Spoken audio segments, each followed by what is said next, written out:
Good evening, guys. Hey, Gail and Mike. Good to see Hey. you again.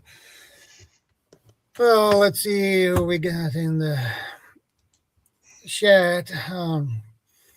World Tours, 8K in the house. I don't know, earlier at least. He's popping in probably again. And Walt Rogers on your side, Gil, I believe. Yep. And Mark in the chat, he will join us a little bit later. He's building a ramp for his dog. And Norfolk, UK Prepper, good to see you. And CR in the house, good to see you. And we have also Grumpy in the house, good to see you too. Mr. Wilder Beast, it's on your side, Mike. Welcome, welcome, welcome. And we have Wiccan Ways on somebody's side. Your side, probably, Mike. Yeah, and that one. Yeah. Good to see you guys. They're all just checking if I'm still alive, and I've not set fire to myself during my blackout. Yeah, and here we have World Tour. Good to see you, buddy.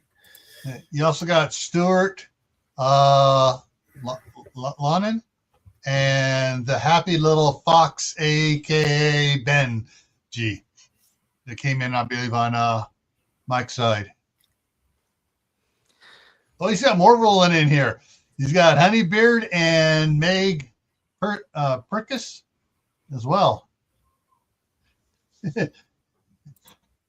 And Stuart in the house on somebody's side. Yeah, those are all on Mike's side. Yeah. I can't keep track on which side people are. It doesn't matter. We're all one big happy prepping family. Yeah. Yeah, exactly. Dr. Ninja came in, and so did Kaylin Strain.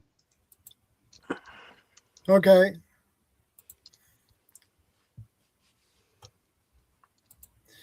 And we have Fire Dr. Ninja Turtle in the house too.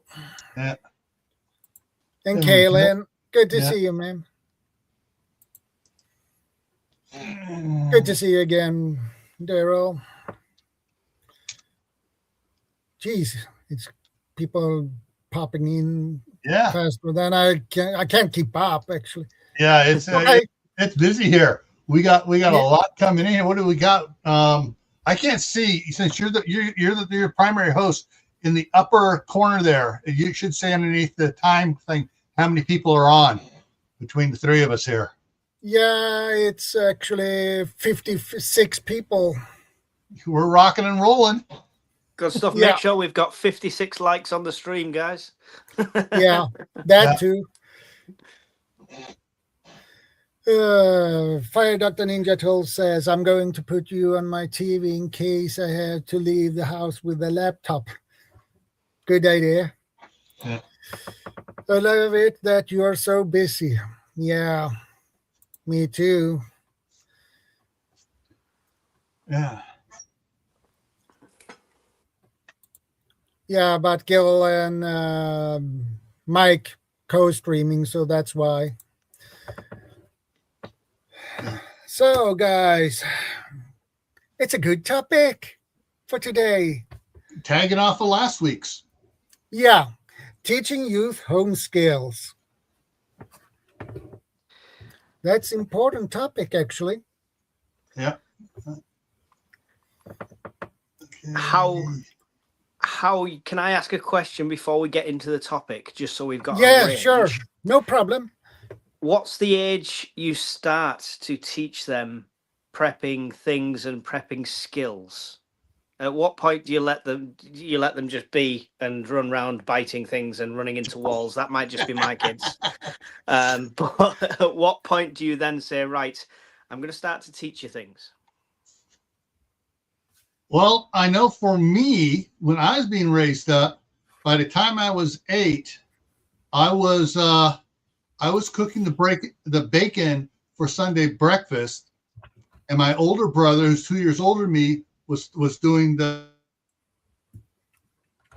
froze for a second, was doing pancakes.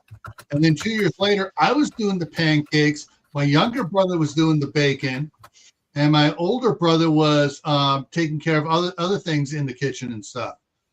And same thing with when my son and daughters, same thing. As soon as they could, we in the kitchen, it was as soon as you guys could do it. The first thing they learned how to do was make toast. Use the toaster and set it for the proper thing on it.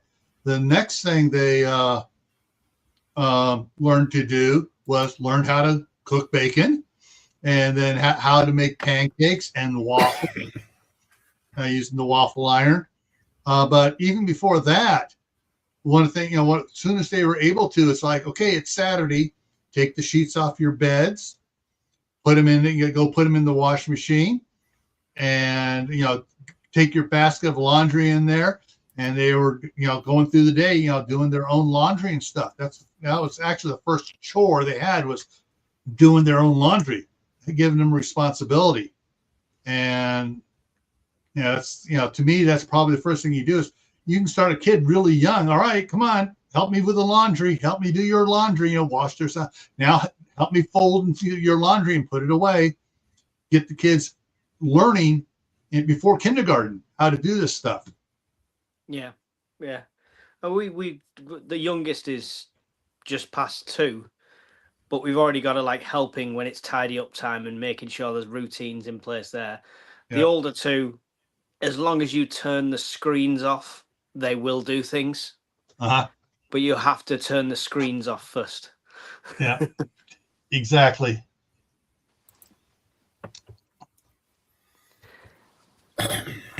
So we were talking briefly about kids and prepping, and one thing that I've started doing is when I have the kids one meal out of the weekend, they've got to go into the prepping cupboard and choose what they want to eat.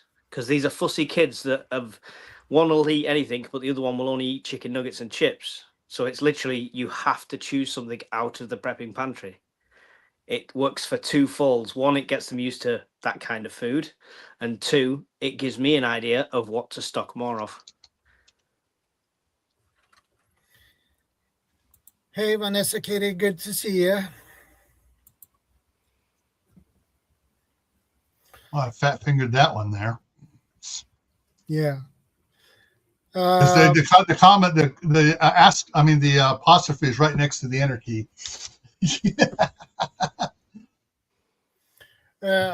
I learned cooking when I was 4 years old, and I made my first real meal when I was 5 years old, and I been cooking since then. Yeah. But we always, as far as other meals that weren't cooking, when we were 4 years old, we were making peanut butter and jam sandwiches. Here's the peanut butter, here's the jam. You do not put the knife into the peanut butter and then into the jam. No, it will be messy. Yeah. So some people don't want the peanut butter in their jam because they just want a jam sandwich. Do you think generationally, though, every generation we've got a bit softer as parents? So what was expected of my parents was more than what was expected of me. What was expected of me is probably less than I expect of my kids. It's almost like we're getting milder and milder. It has to do with the evolution of society itself and where you're living. When I was growing up, one of the things we had to do chores was make sure the horses were watered, make sure the chickens were watered, make sure the pigs were watered, feed the chickens, gather eggs, once a month, clean out the hen house. Those are things we did even as little kids, so we could help clean out the hen house and take the hose over and fill up the horse trough. And my kids, we didn't have horses. We'd gone from an acre and a half to a 1/3 acre, and daycare center on one side, a house on the other side, a house behind us, and yeah, we didn't have horses or anything like that. So yeah, there was a change there. At least with my daughter though, because now I have the 5 acres over there my daughter's living on, and they got chickens. Aiden's chore is to go out and feed and water the chickens. The other boys play around too much, but that's because they're just the boys are too close together, in my opinion. Just 6 months farther apart would have been perfect. But Danny knows how to do it, but that's Aiden's job. I don't want to do Aiden's job. And so they got, they're going to be coming up with more chores for them to do. My daughter's thinking about trying to raise rabbits again. So there may be raising rabbits, maybe coming up. So be feeding the rabbits and, watering the rabbits when the things come up. It's just one of those things that's, being all in a city, you don't have the land for the animals. And animals are great things to teach kids responsibility, because they see exactly what happens when they can see, the horses are getting all ticked off and making noises, or the chickens are making noises because they're not getting watered or they're not getting fed right. And one of the things that we didn't have until I was in high school was a milk cow. So in high school, I had to learn how to milk a cow. But and that's like 6 o'clock in the morning. You get up, you go out and you milk. You got to be up before 6, so you can be out there milking the cow at 6, and then you milk the cow at 6 in the evening before you can have dinner.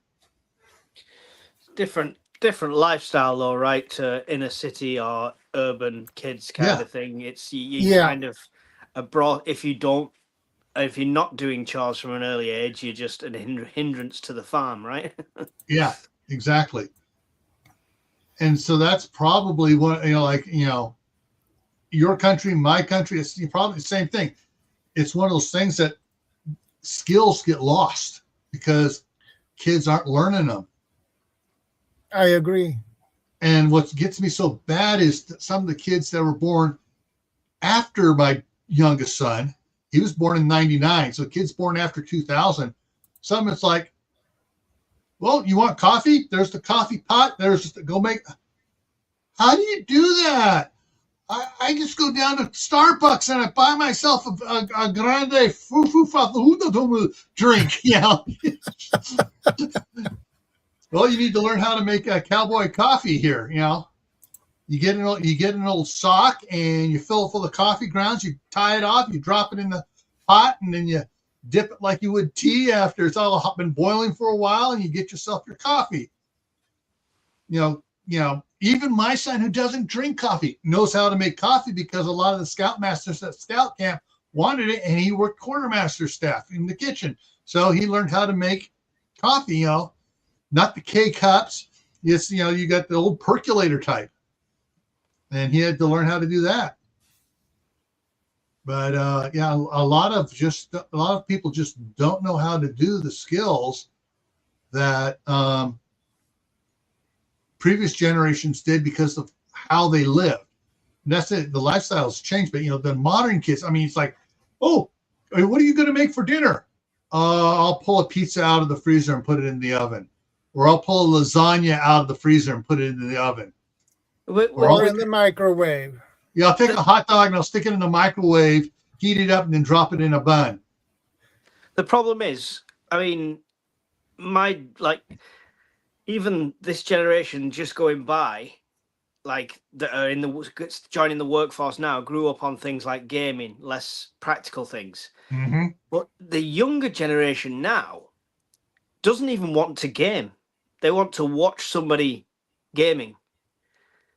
It's like they are complete watchers. Like, even if they were looking at something that requires skill, like, oh, look, he's carving this model out of wood, and they'll sit there staring at it for ages. Yeah. If I give them a block of wood and say, here's a knife, do you want to have a go? They'll be like, no, I'll just look at the next video. Yep. It's a battle. Yep. And there is one thing I think is quite important to teach the kids: how to use an axe, saw, and a knife on a proper and correct, safe way. I got my first Mora knife when I was 5 years old, but I could only use it under supervision. But my grandfather, he taught me how to use and handle a knife on a safe way. Yeah. And it was a tradition in my family to give your kids a real Mora knife when you turn 5 years old. Yeah. And many of my tradition. and many of my friends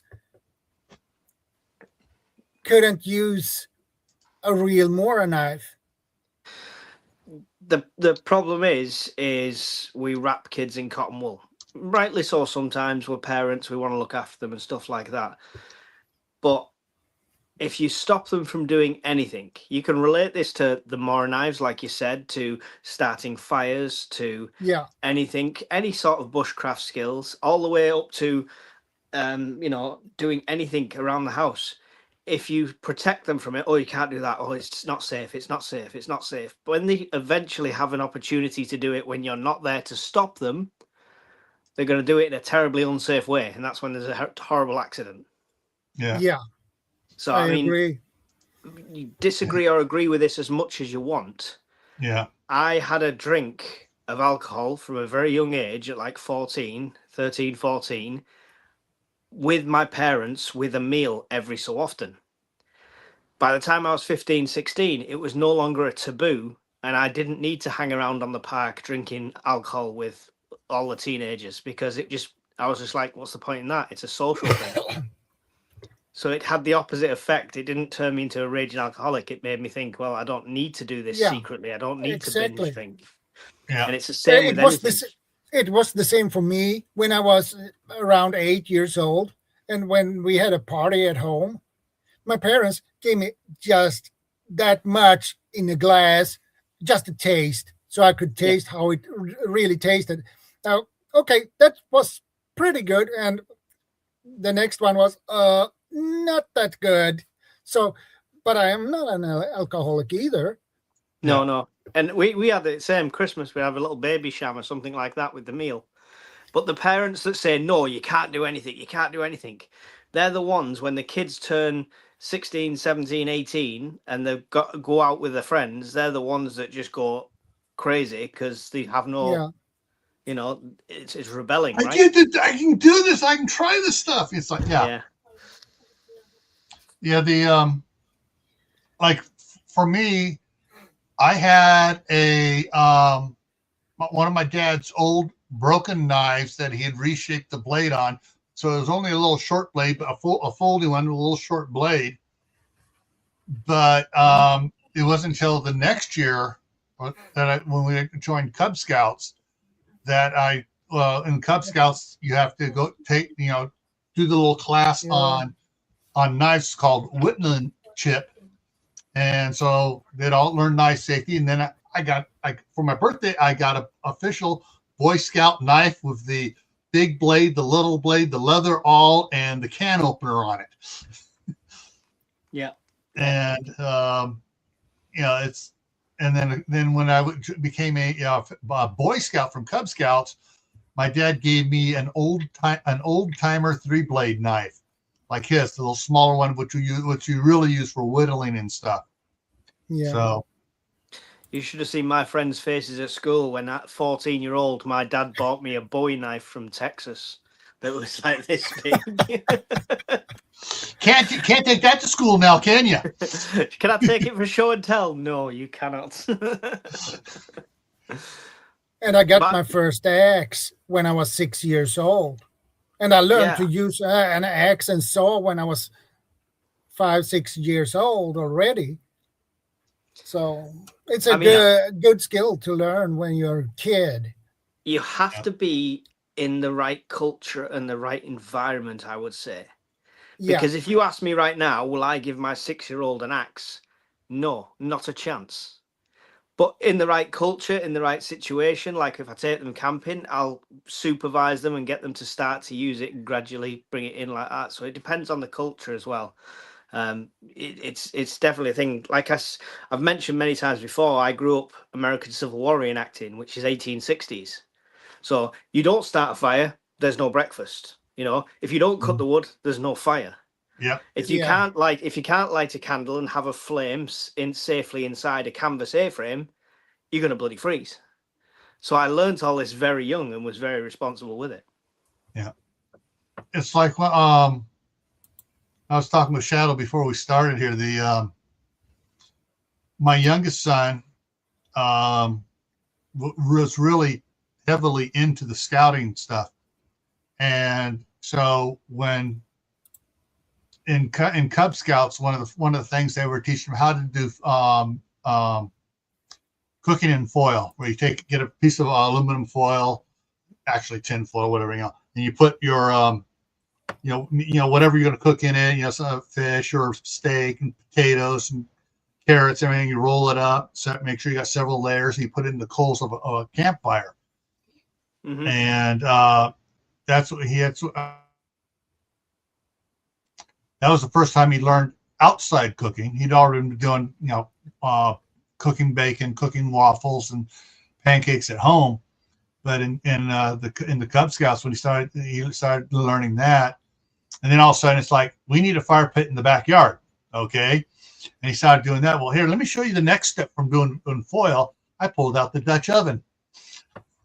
Also, it's like, whoa! And he was just all into that. I mean, it's like I taught him how to line a Dutch oven so you could make what we call monkey bread in it, which is basically a gooey, massive cinnamon roll that's ready to fall apart in chunks. Yeah, and how to do stuff like that in there. How to bake a cake in a Dutch oven, and because he was so excited about it, I just kept on teaching him. That's it. As long as you can get the introduction in, we're primal at the end of the day. No matter how much you think your kid won't leave their Xbox, their PlayStation, their phone, you start a fire in the back garden and ask them to come out and help. As soon as they see flames, they'll be there. Oh yeah. Oh yeah. Yeah. That's the apex caveman in him coming out. Yeah. Definitely. Fire! Ooh, ooh, ooh.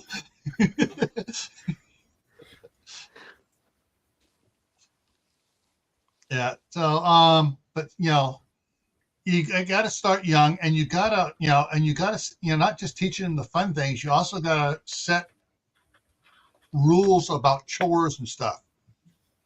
Like ours was like, all right, you guys got to wash your clothes. And when one of the I don't want to wash today. Okay. Halfway through the week, he was having to wear dirty clothes back to school again because he's now on a week and a half into his clothes, and he's out of clean socks and stuff. Why didn't you wash my clothes? You were supposed to do it Saturday. I'm still trying to teach the missus this. It's not going to get him through. It takes some time, but you will get there. I'll get there. Well, I'm going to get her the Reader's Digest Good Housekeeping book for her birthday and see how much she kills me. Well, all right. Everyone gave me a bad time for marrying who I married. But when I met my wife, it was like, wow. And I just hit the brakes because I didn't want to go too fast. But then she started going fast, and I started going fast, and within 6 weeks, we were engaged. And we've been married 37 and a half years now. But it's right. Yeah. She was in the Army. Yeah. All right. And she was living with her grandmother. She was in the Army, did her first year full active. Then she went reserves and was going to college to get her accounting degree, and going on hikes and stuff and talking about this stuff. It's like, yes. And her parents had an orchard, an apricot orchard, and they raised apricots and sold them to Dole for the dehydrated apricots and stuff. And so she had similar background growing up with the chores on a somewhat sort of a farm life. And when it's like, okay, she likes hiking. Yes. She knows how to use a pew pew. Yes. She knows how to use a fully automatic pew pew. She hikes. Of course, she was in the army. Yeah. And I think just after our first anniversary, she was promoted to staff sergeant, which was extremely fast. But she's doing this. She's doing it. Okay, all right, promote her. And and so she cooks and stuff. And we both found out we hate the way our mothers cooked certain things like Brussels sprouts. She learned to cook them a little bit differently. My mother also couldn't cook broccoli worth squat without burning it or singeing it. And so, neither one of us liked broccoli until my wife learned how to cook broccoli properly. And now we both like broccoli and spinach. Who gave the lessons on how to cook? Because it's another thing I could do with passing down. Okay. Her best friend's mother was a graduate of the San Francisco Culinary. Yeah, so she was her best friend's mother was a professional chef. Yeah, so she went over there, and they only live like 8 blocks away. So she spent time over there learning. That's very handy. I mean, Mrs. Urban Prepper could burn a salad, so I do the cooking. So it's the way it is in this house. Okay. She's graduated though. Like since she's been with me, she can now use the air fryer. So we've gone from just microwave to microwave and air fryer, unless I'm cooking. But not the big square, scary, heaty thing in the middle of the kitchen. She's still not sure what that is. Well, for that, simple boil meals and stuff. You guys have macaroni and cheese over there? I just had it for lunch. Okay. Teach her you boil the water, you cook the noodles, you drain it, you mix it, you add the butter, you add a little bit of milk, you stir in the powder mix, and you mix it up. There, you made a meal. She's getting there. And then as soon as she does one, and if she does something like that, praise the snot out of her. That was great. No, this is she's confused. We've been engaged for 3 years. She's like, why are we not married yet? I'm still waiting for the day I come home and there's a steak cooked right, and then we can do it. It's not a problem. Well, take her in the kitchen and say, all right, this is how you do it. You get your cast iron skillet out here, you get it nice and hot, so when you drop drops of water on it, they're bouncing high. Put your salt on there, drop your steak in there, and just go through it and how to cook it. And have her standing right there, or give her a second pan right next to it. And she's in charge of that pan. You're in charge of that pan. She just watches you. She can do it herself then. I order mine at restaurant blue, so it's not even much cooking you need to do. Yeah.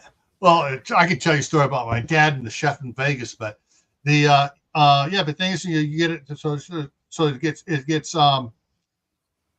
throw it on there, forget the term now. Brown it really quick. You turn it over, brown it really quick on the other side. Nice, really hot cast iron skillet. Boom, it'll be done good for you. The outside's done, the inside's still raw. Yeah, I like it to moo when I put the fork in. Okay, I'm going to tell you the story. My dad was working security at the Fremont Casino in Las Vegas, and he was and part of his work. He got free lunches. And he'd go in there, and he'd order a steak, and the chef in there would put it on there, and he asked for it rare, and he'd send it out well done. And my dad just sent it back. This is well done. This is not rare. And one time he muttered to the thing, that guy needs to know how to cook. He does not know how to cook a steak. The chef in there went ballistic, threw a raw steak on the plate, set it out there, and he's waiting for my dad to complain. Well, my dad never complained. Came out and goes, "What?" He goes, "It was still a little too warm." The guy's mouth hit my dad's mouth hit the floor. My aunt, who was a dealer in the Fremont, saw it, and she tells stuff too. And she walked over to the chef. He goes, "You get the skillet or the griddle really hot. You put it on there for 30 seconds. You turn it over 30 seconds. That's rare."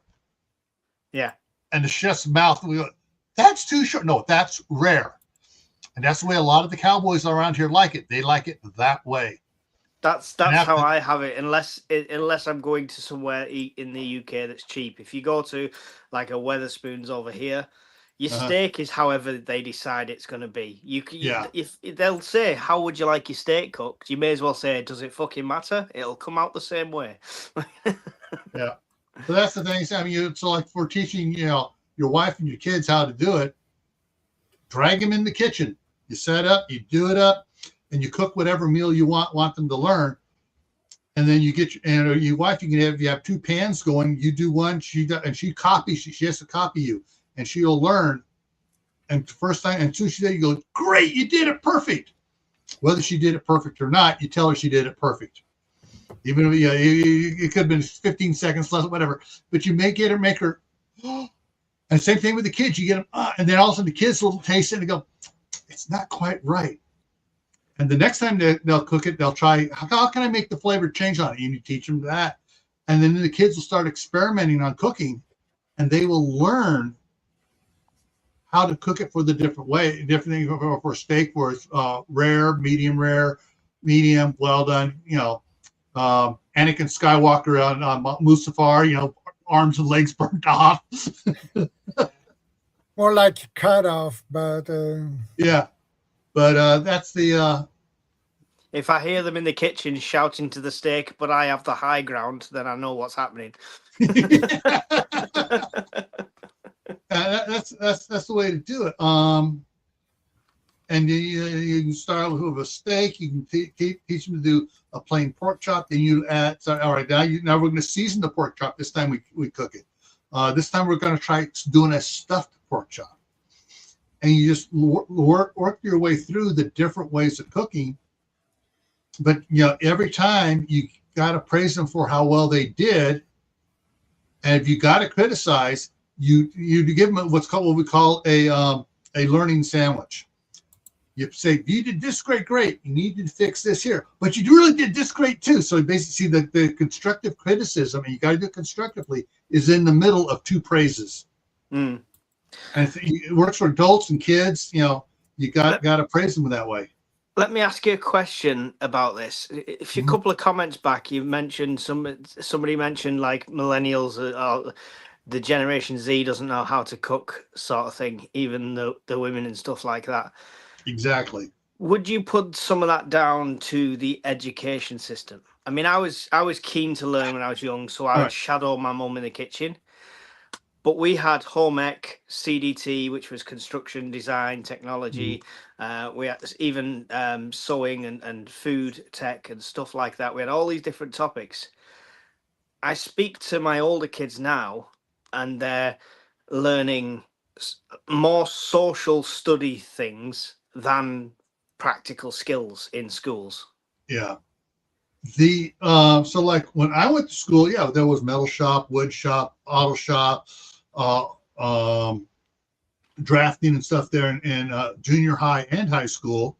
And then there was home economics, and home economics was broken out into, cooking, sewing, woodworking, finance management classes, learning how to set up a bank account, how to balance a bank book. You talk about balancing a bank book to somebody nowadays. They're like, "Huh? What's that?" See, that's not covered in the UK. Home economics was purely cooking, sewing, things like that. Yeah. Which is to the detriment. When I left school, I didn't know anything about interest rates. I didn't know anything about all these things. And it was right at the time where there was a boom in store cards. So I'm 16. I've left school. I've also left home. I'm waiting to get into the army. Suddenly this menswear shop goes, oh yeah, we'll give you a card and you can get £250 worth of clothes. Oh, that's great. Ding, ding, ding, ding, ding, ding, ding. Not knowing anything about interest rates, budgeting or anything. Yeah. And that's the thing is, they, and then they phased that out in the early 80s and into the, the early 80s, mid 80s. They started cutting all the shop classes in the big cities, and, and the left leaning states like California. They started just, oh no, we want to teach them sociology and political science and stuff that never going to really use in life. But it's because it's important, and that's what the school system is not the best place to learn. But when they have basic classes like that, they come home and it's like, all right, well, this is what we learned today. What is that? The teacher really didn't explain it. Then you have a chance to expound upon it and give them more stuff. But the fact they weren't friggin' doing it, so most of the millennials and Gen Z are totally at a disadvantage because their parents thought they were learning it in school because they learned it in school. Yeah, I'm technically millennial. We still had it in school, but it started to reduce. Yeah. I watched it start to get phased out as I was leaving the education system. Yeah. The question there, I don't know who that's aimed to, but here in the UK we have a national curriculum. So if it's not in their little book, they don't teach it. Yeah. And I've had arguments with schools about these things. Yeah. Here, fortunately, they are dismantling and eliminating the Department of Education on the federal level, which wasn't doing what it was supposed to be doing anyways. It was just that's a whole other political conversation and going for hours about that. But see, local school boards are supposed to run it. And this local school board, and then there's the state Department of Education for each state, and they put out a minimum amount of hours of schooling the kids have to have, and the school board's divided. Okay, we got to have the kids in the classroom so much time, so we got to divide that time up by what classes they're going to take. What are we going to teach them?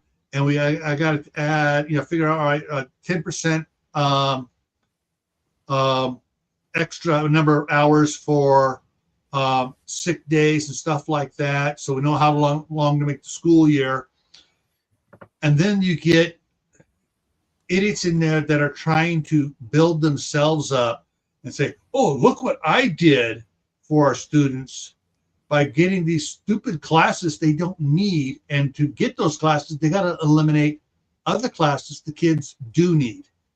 Yeah, this is what I mean about phasing out practical skills. The only social studies we had in my school was the playground at lunchtime. That's where you learned social stuff. Yeah. That's where you learned how to talk to girls. That's where you learned everything like that. The classroom was for education, practical skills.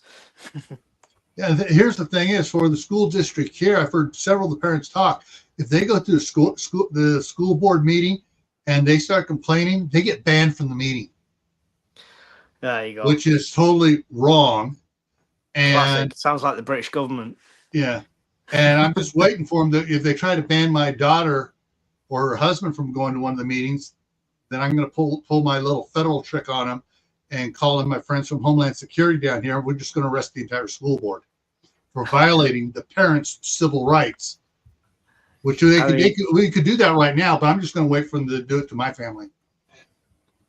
Here in Sweden, we have a national school board, and they have the authority for every school in the country. They are responsible for every school in this country. Here, that didn't work with the Department of Education at the federal level because it was so fudged up and, screwing things up. And they were making, you got to teach so many hours of this and so many hours of this to the states. It's like, I'm sorry, the kids in Alabama don't need to learn that. They need to have so many hours of this. The ones in New York needs so many hours of these classes. These ones out here in Nebraska, they're so friggin' smart with most of the stuff because they're farm kids. They know, they only need this, this, and this. And California needs this, and they're trying to think like every state needs to teach exactly the same. And that was been one of the biggest problems we've had here was you got to teach to the test, not teach the kids to learn. You got to teach them so they can pass the test, whether they understand the curriculum or not. And that is not a good way to teach kids. They need to make sure they understand the fundamentals. That's the way they teach a lot of things. When you learn to drive over here, you're learning to pass the test. You don't learn to drive until you've been on the roads for a while. Yeah. It comes with experience. I mean, this is a juggling act I've got at the moment because I'm considering homeschooling as a genuine option because of how the education system's going over here and how it should never, no education system nationally should ever be political, one way or the other. And it is. And the teachers have their own agendas and stuff like that. So I'm thinking about homeschooling, but that part of me thinks, but they lose that social aspect of interacting with other kids. Yeah. I mean, the ideal would be to get a prepping community together and have a little school. Okay, you're gonna love this comeback on that. There's a perfect meme. I wish if I could find it, I just put it up here. The 80s or the 70s, homeschooling will make your kids so socially awkward and give them no thought. Then it says homeschooling in the 2020s. Kids are learning everything. Kids in public schools think they're cats or dogs or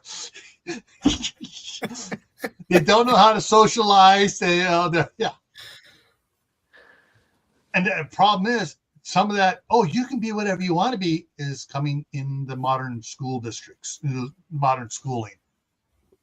See, that's been a message for all of time. You can be whatever you want to be. You work hard enough, you can be president. Yeah, but this is you can be a dog, you can be a cat, you can be a mouse. I'd have been great in the modern school now because I would just sleep in every lesson and tell them I identify as a mattress. Yeah, but there's the total difference of what they're learning in schools. I must say, I saw a news article yesterday. What happened in the great state of Texas? They have put the 10 Commandments by state law back in every schoolroom. So kids in the city, they'll see, thou shalt not kill, thou shalt honor thy mother and father, thou shalt not steal, thou shalt, Do you know what? They're going to see that instead of rainbow flags and you can be whatever sex you want to be. Well, do you know what our contribution to things like that was our Christian schools had a quarter of how many Muslims and Hindus and stuff like that they had to let in. And then they had to make contingencies of that, and then no longer can do prayers in assembly and stuff like that. Yeah. Yeah. It's just madness. Yeah. But for me, they should have all different religion schools. I'm fully behind it. But if you apply to a school if I apply to a Sikh-based school, for example, I should expect to practice their beliefs. It's as simple as that. Yeah. There are several over in the United States. There are several universities that are broken. I mean, there's one for there are Methodist universities, there are Episcopalian universities, there are LDS universities, and each one you're expected to take. You have, you say you have 6 classes a semester. One of those classes has to be a religious studies for the whatever religion is doing it. Just about most of them. All right, we start the day with a prayer. But the thing is, though, here's the interesting thing here that they're pushing in the United States on this move. We need to get off the religion thing, probably best. The U.S. Constitution is the law of the land. These groups are going to come over saying, "Oh, we are starting Sharia law here in this community here, and it is the law of the land." Nope. And there's it's the U.S. attorney saying, "Nope, we're going to. If you're not a U.S. citizen, you're trying that, we're kicking you out." Yeah, see, we're just allowing it all. We don't care. But it's Yeah. not a new thing. When you mentioned religious studies, I have to always laugh because it was a forced class in my secondary comprehensive science school, and it was split out. I think there was about 4 or 5 different religions covered. Yeah. Over a space of 3 years, Christianity got 2 weeks. The other 3 years was spread between these 4. Yeah. That's all I'll say. All right, I want to comment on Vanessa Skitty's comment: separation of church and state for a reason. For the United States, the reason that the founding fathers separated it, the separation was this for the founding fathers. The state or the federal government cannot say this is the religion of the state. This is the religion of the country. You got to be You got to be Mormon. You got to be Presbyterian. You got to be Catholic. No. That's what separation of church and state is. The state can't pick a religion and say this is now the religion. They can do denominational things like put up the 10 Commandments in schools. That is separated from it. It's not the state saying this is the religion. Yeah, but I mean, I get separating it. In a place like we are now, where it's multicultural and stuff like that, education should be education. It's as simple as that. I went to Sunday school as a kid. That's where I learned everything religious. Sunday school. That was, something you can do. So there's options there. So why does it need any place at all in public school? I don't see it. Yeah, Vanessa, that's right. Freedom of religion separate from the state. So you can practice whatever religion you want, and the state can't say you have to practice this particular religion. I agree. However, the federal government here in the United States, the Constitution is the law of the land. No religion can set themselves up as the law of the land. No religion. Catholicism, Methodist, whatever, cannot set themselves up as the law of the land. Only the Constitution can be the law of the land here. Therefore, you have the separation, and that's why I think a couple certain individuals who are trying to push a certain religion on the rest of the United States need to be kicked out of Congress. Have they weren't born in the U.S., so they've been naturalized citizens. They need to have that revoked and say bye-bye, because they're part of the problem, ruining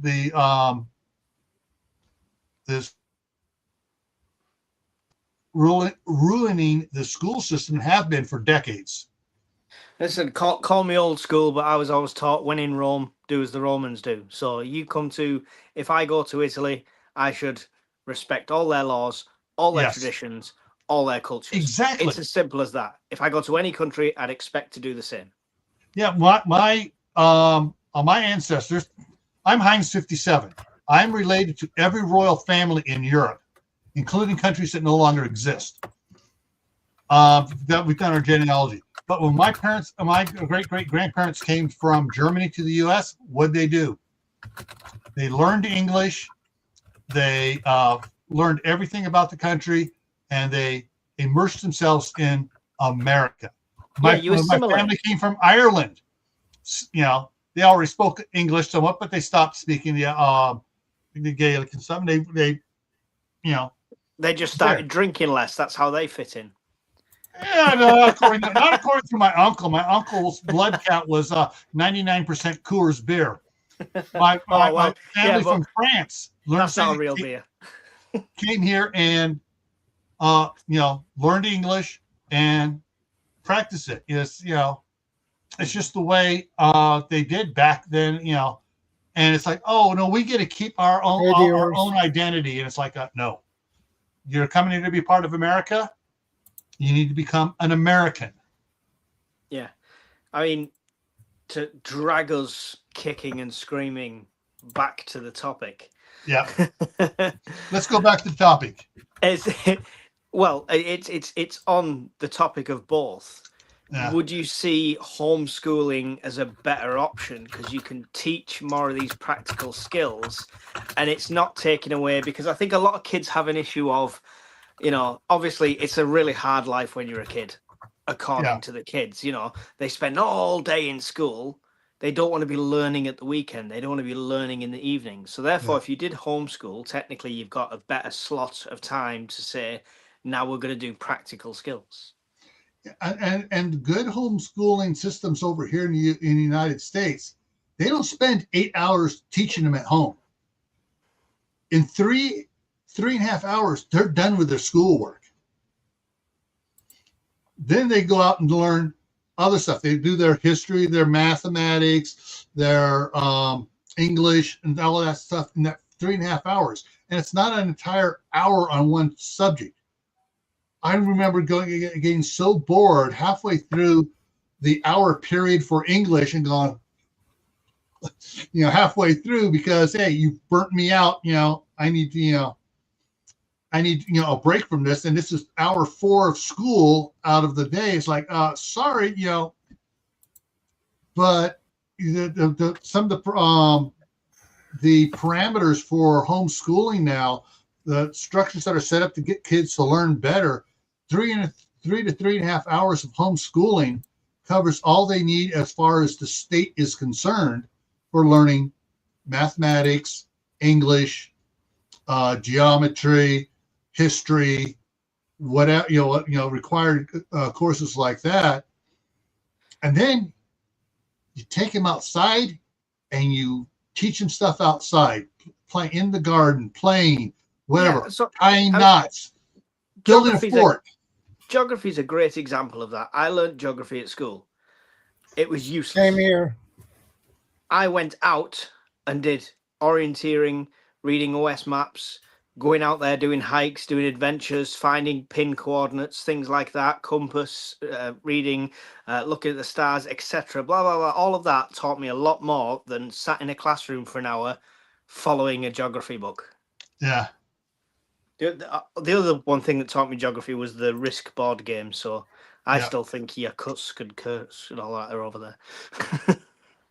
I can tell you how many points for each one: 5 armies and 3 armies. One of the interesting YouTube channels here is Nicky has 2 channels. He has the Fat Files and he has the Fat Electrician. The only reason why I won't play his videos for my grandkids, he cusses like an army sergeant.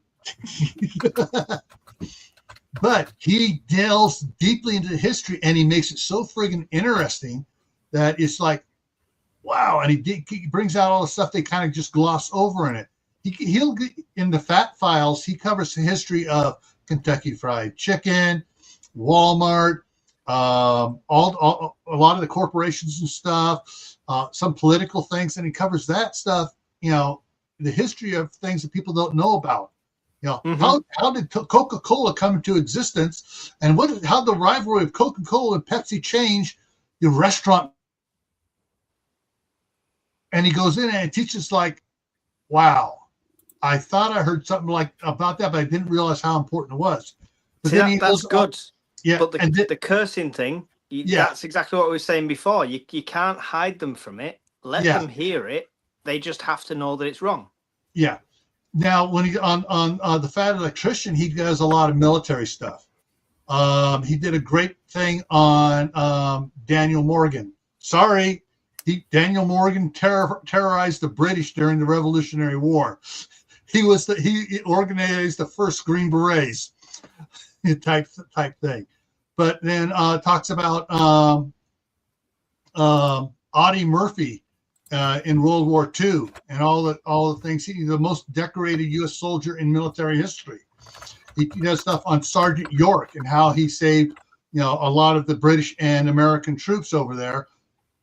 He went in as a conscientious objector, but while he said he realized these Germans are killing all these American and British guys. Someone's got to stop them. and he stopped them.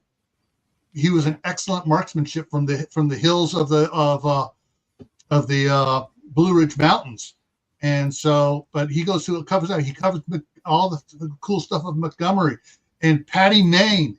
Goes into history of these guys, and George Washington, George Patton, all the different ones, and he covers all the cool things they did to become these great heroes. And he talks about some of the one of his favorite things. He picks out the men that failed their first time to enlist because they had poor eyesight, yet became great snipers and stuff the second time when they went over and enlisted in either the Marines or the Navy or something, and wound up doing different things. And so that type of history, he makes it you want to learn history. I was not really a big history buff. My grandmother was a great history buff, and she'd get on me when I was having problems in school in history and stuff. But this guy makes you want to learn history. I mean, that's half the battle, wanting to learn, right? Getting kids to want to learn things. It's piquing their imagination. And I learned a lot about history because my stepdad was a historian. He's been on the History Channel, stuff like that, and he was a military historian. So it interested me. So that's what I followed along with. Now, when I tried to help my kids through the school system, my oldest son, they learned everything up until post-war Germany, and then they learned everything from 1950 onwards. They literally eliminated World War II out of the education thing. Because they didn't want to teach about Patty May and his great band of SAS. But it's just madness that you wouldn't teach that. So it's like, let's learn about everything, but we won't talk about the wars because it was naughty times and naughty people did naughty things. If we forget history, we're destined to repeat it. Yeah. Yeah. And that's I mean, you want them to learn to avoid wars. Teach them about wars. Teach them the nastiness, the heartache, the brutality of war. Yep. And it's like, I don't want to be involved in a war, but I understand the necessity for it. Yeah, but it's just eliminating it from. I mean, I was like, he was telling me all the different periods they were doing. Oh, they did Romans. They don't mind talking about Romans and stuff like that, but they don't talk about the horrendous side of Romans. But they still they'll talk about all of that. Egyptians, the lot, go all the way up. Got to World War I, skipped it. Started teaching the time between World War I and World War II. Got to World War II, skipped that period. Then started talking about like the 50s and 60s. It's like, why is that being eliminated from our national education? Yeah. Madness. And and of course, homeschooling, you can teach them that. There's plenty of things. We got an encyclopedia, and when I was 6, 7, when my parents got an encyclopedia for my older brother and sister. My sister's 10 years older than I am, and because they were doing it, and sometimes they'd be reading stuff, and me and my younger brother would say, "What are you reading about?" Because why are our brothers and sisters reading so intent on these books? And then my grandmother would pick up one and start reading from it, to teach us history from the encyclopedia. Yeah. Homeschooling is probably the better way to teach than the current system we have now. I'm seriously considering it. I'm seriously considering it because of how it's getting over here. If we suddenly had our own version of Make England Great Again, and they actually started doing things that made sense instead of ridiculous stuff, then I'd not consider it. But right now, yeah. The modern school system did not exist until Rockefeller decided to fund school systems and stuff and create the structure we have now. We weren't broken out into grades, first grade, second grade, third grade, back originally. And he created the school system here of grades and stuff like that. And it was teaching compliance. There was you had all right. You have to sit here. Then okay, we'll let you go outside for 15 minutes. You got to come back in, and we got to continue on. Oh, you got a half hour for lunch. You get to eat and play. Come back in. Another 15 minutes. Okay, you're done with your 8 hours of schooling. Just like a job. And this is what really, one of the things that really turned me off about Rockefeller was when he asked about it, he goes, I'm not teaching, I don't want to teach I don't have the schools to educate thinkers. I want them to teach workers. I want workers, not thinkers. Mm. And then, oh, the United States has such a great one. We're going to borrow that over here in Britain. Oh, we're going to borrow that in France. We're going to bring it over to France. We're going to bring it over to Germany. So it's your fault, is what you're telling me, Gil. No, I'm saying it's a greedy SO Hoosie Boo named Rockefeller's fault, who also did the same thing to the medical community. It was a sponsored US doctor who came up with the food triangle, where all them lovely grains are at the bottom that they grow en masse, and meats at the little top. Yeah, paid for by Kellogg's and Quaker Oats. Yeah. Seriously, it was. They were paid for it. Yeah, I know. Yeah. Yeah, it's Here in Sweden, speaking of homeschooling, it's prohibited here. You are not allowed to do it. Oh, really? Yeah, unless you have certain special circumstances, you can do that. Otherwise, it's prohibited. See, over here, it's not prohibited, but you do have to go to a kind of curriculum level to a degree, because they have to sit the exams the same. Yeah. So you've got to teach them what's on the exams and the stuff they need to pass. But that's not an issue for me. I don't mind teaching them maths the way they want to teach them maths. I don't mind teaching them, it's facts at the end of the day. It's just the other stuff. It's like, I can teach them to cook better than you can. I can teach them to sew better than you can. I can, you know what I mean? It's all the other stuff that they're throwing in the lessons in between, social studies and stuff like that. Over here, Gil, I don't know what it's like over there. We're giving them sex education in primary school. So the age of 9, 10-year-old. They're starting to do that here. And that's the one of the things, and even a little bit younger. And that's one of the things I hate is that, especially in California and New York. Oh, you're talking about they have trans people coming in to talk to them about, oh, you're not necessarily male or female. You could be trapped in the wrong body. My final word on this is a great, someone was out there saying, he goes, was being interviewed on the street and go, how many sexes are there? There are 2 sexes. Well, what about all the people say that there are 2 sexes and an infinite number of mental diseases? Here.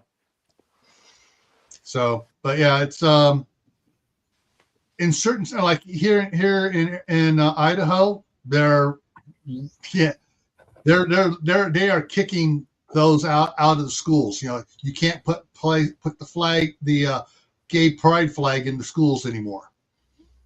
They're trying to bring back, you will start the day with the Pledge of Allegiance.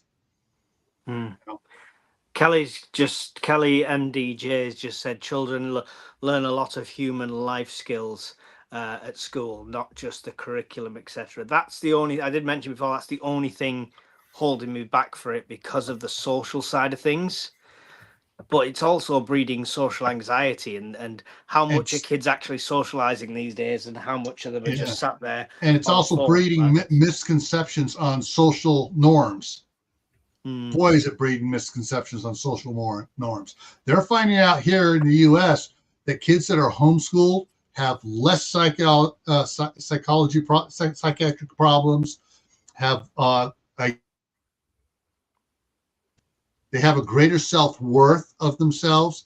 They can actually socialize better because they're not worrying about hurting anybody else's feelings. They can be honest. They can be forthright. And so you want them to socialize, take them to the park. They'll play with kids will naturally socialize with other kids at a playground. Yeah, Just this is it. I naturally mean, do it. and they do. My boys do as well. I don't think the schools. I don't think homeschooling them would remove that. As long as I make sure they're put into them situations as well. Yeah. And you know, if you're like me and you just have enough kids to form the size of a classroom, then it's fine. It solves itself. Yeah, and that's the thing. The original classrooms here, it's called, the old red one-room schoolhouse. Yeah, it wasn't grades. It was everybody learning, and they would learn things, and the teacher would adjust for the older kids and the younger kids on certain things. But when they taught history, everybody got taught history the same way. When they got taught English, yeah, you have to. You could give the older kids more stuff about nouns and adverbs and all the conjunctions and all the other fun stuff. The younger kids, you were concentrating on forming basic sentences. Then you have the mathematics. Yeah, the younger kids learned. 1 + 1 is 2. 2 + 2 is 4. The older kids were into division and multiplication and that stuff. Yeah, that can be done just fine in a one-room schoolhouse.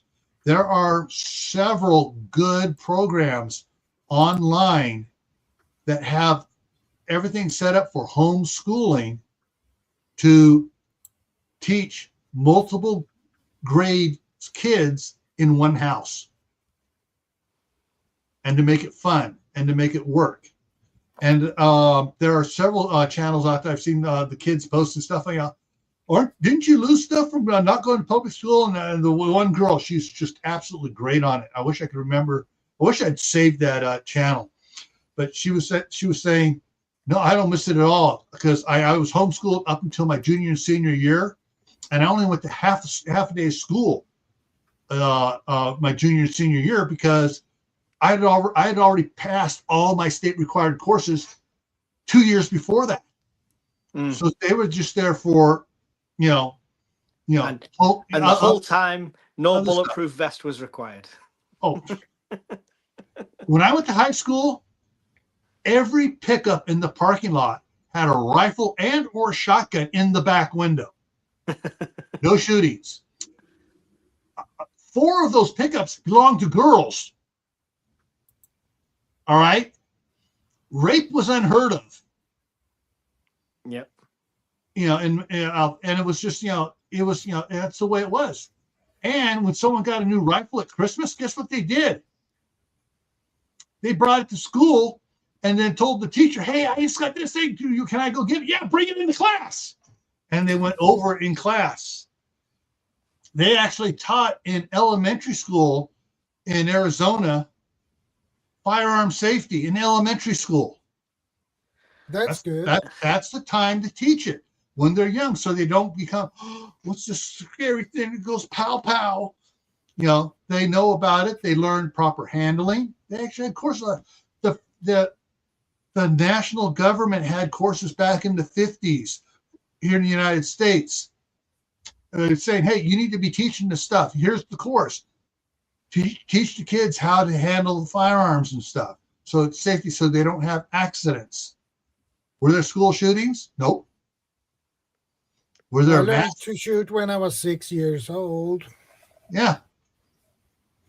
I mean, it's like, but when I was in school, though, LA, it's taboo. When we moved to Arizona, it was like, okay, first year in Arizona school. When I turned 16, Christmas, here's your rifle.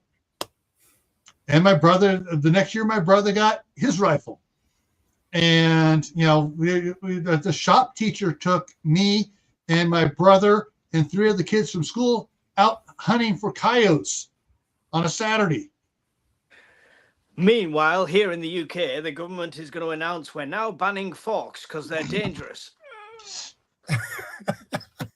No. They're also going to ban these little plaque cleaning mini toothbrushes too, because you could chop it in someone's ear and kill them. You could take over an entire plane with that, Gil. Oh yeah. Oh, madness. Yeah, madness. I'm genuinely going to do some research into it. So my older boys live with their mums, so they're in school. That's what it is, not a problem. Yeah. But my daughter, who lives with us, is starting to come to that age where she'll start looking at school. We might put her in nursery for 1 or 2 days a week for social reasons and stuff like that. But when it comes to actually educating, I'm thinking of homeschooling because it's our control. It's nothing's going to be indoctrinated into just the way the world is at the moment. In 5 years' time, that might all change, and I might think it's all wonderful, and I'll stick her in school. But at the moment, it feels the safer, sensible option. Now, one of the things I really object to, I've always have throughout my life with my kids and stuff, there should be no homework from school. Schoolwork needs to be done in school, and when they try sending it home, send it back. No, we don't do. Our kids do not do homework. You're to teach that at school. When do you get homework from? Do you get home? Do they get homework all the way through, or is it just seniors? All the way through. Yeah, we've got primary school kids, like 5-year-old, 6-year-old, coming home with homework. I'm like, give them a break. Yeah. Now, for the younger kids, I can see what they're doing. They'll send home a piece of paper, and with the little dots on the paper for A, capital A, capital B, little b, and they're supposed to trace a price. That I can see. But doing questions and doing research where it's going to take you 4 hours to do your homework, no. That's about the time I want to say to the school, fine, you're going to send homework to? I'm going to send quote schoolwork to homework to school where all right, for this hour you have to let the kids out to play for the entire hour, teach them how and have them learn how to play baseball or dodgeball or tag or something, and just start throwing that back at the school and say no. The thing is I wouldn't mind homework, but it's the scale of it when my kids come here and I'm like, oh, watch a film at the weekend. Oh, I'll put this on. I don't think they've seen that. Yeah, we watched that at school. Why are you watching films at school and then doing work at home? What the? Yeah. Exactly. But getting back really on target here, teaching youth home skills. One of the things that we need to teach kids, even little ones and stuff, is respect for stuff in the house. Electricity. Teach them about electricity. Yeah. So at a younger age, do not stick anything in the plugs, and teach them about bad stuff happening. Show them you get your electrical gloves on and wires. If you stick something in here, and the kid go, and they realize, okay, that is dangerous. And you come, oh yes, it's dangerous, but you can use it. You can learn how to use it. It's like the light switch. Just as how we repair a light switch. We take it out, we turn the breaker off, we take out the thing, release the wires, take it off, put the new one on, put it back in, put the plate cover on it, turn the breaker back on, and test it. Or if you still have the screw-in fuses, use those. Teach about plumbing. Oh, the sink is plugged up. We're going to have a lesson on how to unclog the sink and how to prevent it from clogging again. Oh, what do we find in here? Your little army man. This is why you don't put your army men in the sink, because they go down the drain. What did we find in there? All your mum's bloody hair in the plug. Yeah, and you teach them how to do a drain and stuff. I've had to teach my grandkids about the toilet. It's like Aiden would take and just 10 feet of toilet paper, wad it up, wipe once, and drop it in the toilet, and do that 3 times and try to flush it. It's like, no. You take it, you get a short piece along, you fold it up a couple times, you wipe, you fold it in half again, you wipe again, and then you get a second piece of paper. Otherwise, you're going to be in here cleaning the toilet out next time you plug it up. Teach him the 1-sheet military method. I prefer the 8-sheet. Fold it in half, fold it in a third, fold it in a third, and you can do it.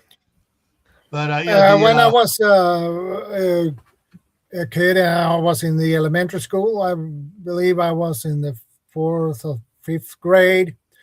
We had a whole week. We had they called it the energy week. And you know what? We made ourselves our own extension cord. So I can make that if I want to. Yeah. This is one of the things too. I mean, a lot of the skills we talked about last week. Yeah. Some of those skills, you need to be teaching those skills to your kids. Yeah. Some skills you need to learn, you need to learn them with your kids. They've probably got energy weeks in school now, Shadow, but the difference now is it'll be a week of learning how net zero is wonderful. Yeah. Problem is with that is going to be, well, I'm gonna pick on Canada. Oh, we got to get our carbon, down. So we're going to carbon tax everybody. And several of the professors came back and said, wait a minute, with all the trees we have that eat carbon and make oxygen, we are so carbon positive or whatever, or negative, whatever you call it. We can produce twice as much carbon and our trees are taking care of it. We don't need a carbon tax because we are so net zero beyond net zero that, yeah. We just close all industry. That's what makes us net zero. Yeah. Sorry, no, that's what just makes us zero, full stop. I want to see a U.S. Scouting Service project. Boom. Okay. I want to share something here with everybody. So share screen. Come on, I like there we that, go. Pete. That's cool, Pete. Okay. This is a website, USSP, U.S. Scouting Service Project. It's good for everything. It covers Cub Scouts, Boy Scouts, Venture Scouts, and it's all about scouting. It's just a help for parents and scoutmasters. They need a web designer desperately. Oh no! It works. It works. You can find out all different things, but here's the fun thing: you go down here, merit badges. Every merit badge. These here are the required for become an Eagle Scout, and then they got all merit badges. Some of these are aimed at the U.S., such as American business, but you got American labor. Well, we can change that really easy to British labor or Swedish labor. Talk about the labor, in your countries.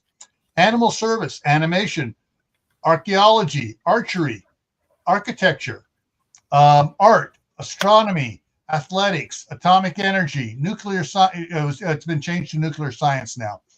Auto mechanics has been changed to automotive maintenance. Aviation, backpacking, Sorry.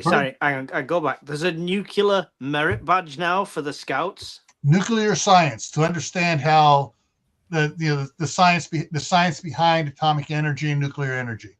I mean, I got like a knot one and a fire making one, but we never talked about nuclear energy in my Scouts. Yeah, and then you got basketry, bird study, bugling, camping, canoeing, chemistry, chess, citizenship in society, citizenship in the community, citizenship in the nation, citizenship in the world. The citizenship ones are part of the required ones for Eagle Scout. Citizenship, just like doing good in the community kind of stuff. All right, citizenship in the community. You learn about. You have to go to a city council meeting. That's one of the requirements. You have to go to a city council meeting. You got to learn about how the government works in the community. How you, as a citizen, function in the community. That's cool. So climbing, coin connecting, collecting, communications required. Composite materials, cooking required, crime prevention, cycling. Prevention. You get in. Cycling is one of the alternatives for the required one. Dentistry, digital technology, disabilities awareness, dog care, drafting, electricity. Yes, I used to teach electricity one all the time. That one's cool. Electronics, emergency preparedness, energy, Shout out. emergency preparedness. Yay! Yay, yes. And the thing is, though, you don't have to be a scout to go and get the things for this. But it goes through everything: family life, farm mechanics, fingerprinting, fire safety, first aid, fish and wildlife management, fishing, fly fishing, forestry. What's this called? I'm going to have a look at it when I've got power back. This is USSSP. So there's US. 3 S's in the middle of it. It's the U.S. Scouting Service Project. Cool. I'll have a look at it. And yeah, so we're still going down. Now we're into the G's: gardening, geocaching, golf, health,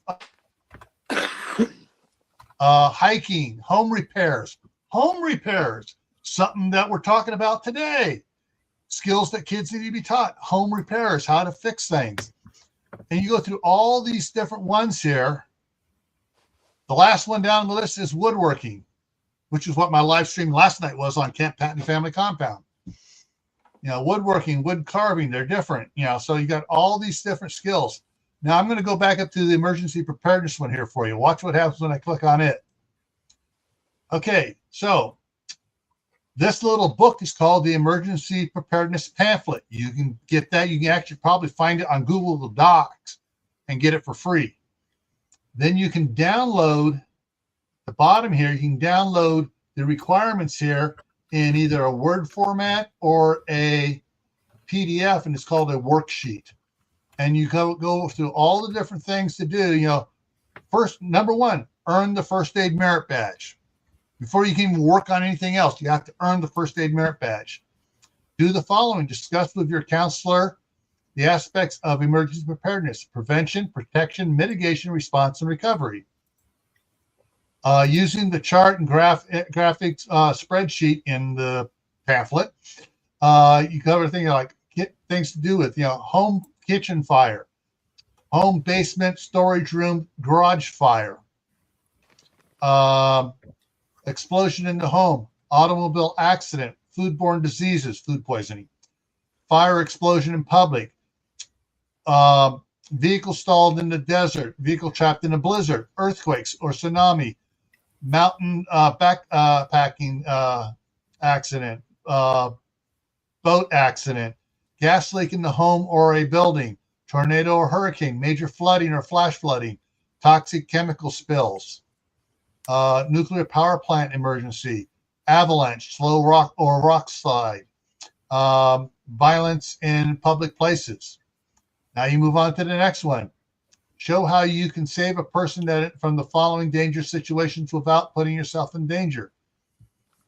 A person touching a live electrical household wire, a structure filled with carbon monoxide, clothes on fire, drowning using non-swimming rescues, including accidents on ice. And so it goes through all this stuff for the emergency preparedness. All that last section, the same answer is get phone out, put on TikTok. That's what the youth does. But yeah, it's like number 7 there. Take part in an emergency service project or a real one or practice drill with a scouting unit or a community agency. This one here was put in after the CERT program was established. And this was to get scouts into the youth CERT program, the Community Emergency Response Team. But yeah, you got all the cool ones. Now the one here that from this talking about the saving a person from drowning. They used to make you have to take the where's it down to it here? L. Where's L? Pottery. The life-saving merit badge. So you used to have to take first aid and the life-saving merit badge to get the emergency preparedness merit badge, but they separated the life-saving one out. So, hey man, you're right. Hey, so this, this scouting merit badge system is a great way to teach skills to the kids. Cooking, literally cooking. If every kid in America took cooking, just earned a cooking merit badge, you wouldn't have all these late millennials and early Z's going, how do I cook a hot dog? Someone said in the chat very earlier on when we were mentioning the cooking side of things that partly to blame is things like Uber Eats and Deliveroo and all these companies that have made convenience food at your fingertips so easy, right? Yeah. How do you make tea? Like this. How do you order dinner? Like this. Exactly. And that it's just so ridiculous. It's like people don't know how to do stuff from scratch. How do you make bread? The first time you get a kid that has made their own loaf of bread, oh, the smile that's going to be on their face for the next 3 days. The big smile is going to be on the first time they take a bite. Well, it's the same with any food, though. Kids and youth have a detachment from it. It just comes magically to the supermarket. That's not an animal. That's not a cow. That's not a pig. That's just a magic plastic packet that has that red meat stuff in I like. Yeah, well, what's sad is like that carries on into adulthood. There's a lot of adults like over here in America. There's a lot of adults like they honest to God, they don't understand the concept that there are trucks there, maybe not daily for some grocery stores, but the other stores like the Walmarts, like you're talking like 8 to 10 trucks in a single day, just restocking the shelves. They think there's like some sort of magic machine back there. That's how detached they are. It's like, I'm sorry, there isn't a magic machine that spits out milk in cartons or packaged meat and styrofoam. Say again? It's because they can't scale it either. Because they walk into a massive supermarket, they look around and think, "Wow, there's like it's abundant. 10 years worth of food in here." No. Yeah, there's about 3 days worth of food in there for the community. Yeah, 10 years worth of food for one person or something like that. One family, and that's assuming that the stuff doesn't spoil on the shelves. Yeah. My wife was giving my two boys a really bad time because they know where they've gone shopping with her. And they know all that stuff. She said, "I'm going to be gone to Idaho for 2 weeks. The magic refrigerator is closed unless you put food in it." That sounds about right. But I mean, to be honest on that, both boys give my wife, here's $50, buy me some stuff, and then you're at the store. You know what the good stuff is. At least you can still give them $50. The store might not take cash anymore these days. But I mean, this is the thing. We're victims of our own success in a way as humans, because everything is convenience food now. Convenience food used to be its own category. Now everything is a convenience food. Because I live in an urban environment. I can pick up my phone now and you name a country, you name a cuisine, you name a food type or anything, I can have it at this door in 40 minutes. Because I'm on the edge of a city where we have everything. Yeah. My biggest pet peeve on that is people saying, "I can't afford this. I can't afford that." But wait a minute, I got to order my stuff from Wow. If you didn't order it, if you had food stocked in your house, it costs you 1/10 of what you're spending on Uber Eats and DoorDash. But I've got loyalty. And I heard Gil's diatribe about that. Sorry, Gil's. No, I heard Gil's diatribe earlier about that. Yeah, it just continues to perpetuate and breed helplessness. Yeah, like I said, there are a lot of people. Hell, like I said, I'm a millennial. There are a lot of people in my age bracket who are both younger and older, that still do not know how to cook. Like I said, I'm 35, and there are people that do not know how to cook. Like, it's sad. Like I said, the joke is true. Like, some people, they can't figure out how to boil water. Yeah. So Mrs. Urban Prepper is 26, and she has zero. I mean, she does now, but when I first met her, she had zero cooking skills, anything like that, making anything from scratch. Everything was convenience. It's just the way they're brought up now. Yeah, yeah. And it just breeds helplessness. It does. And we talk about metrics when we talk about Teotihuacan and SHTF, and the metrics are based on probably incorrect studies from a while ago.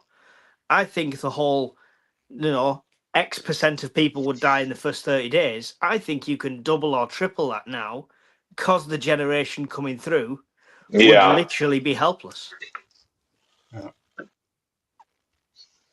Yeah, it's really bad. But it's And I'm going to say, sorry. I was going to say something too, real quick on that. The other thing too is, like I said, especially with the younger generations, I'll throw in Gen Z. I don't like to rag too much on Gen Z because a lot of it was the upbringing. Because a lot of Gen Z were brought up by the Gen X. Like I said, a lot of the older Gen X were the ones who brought them up. But it's just like, oh God, where the hell was I going to go with this? There's no drive. There's no drive to want to learn. For a lot of them, like there's no natural curiosity.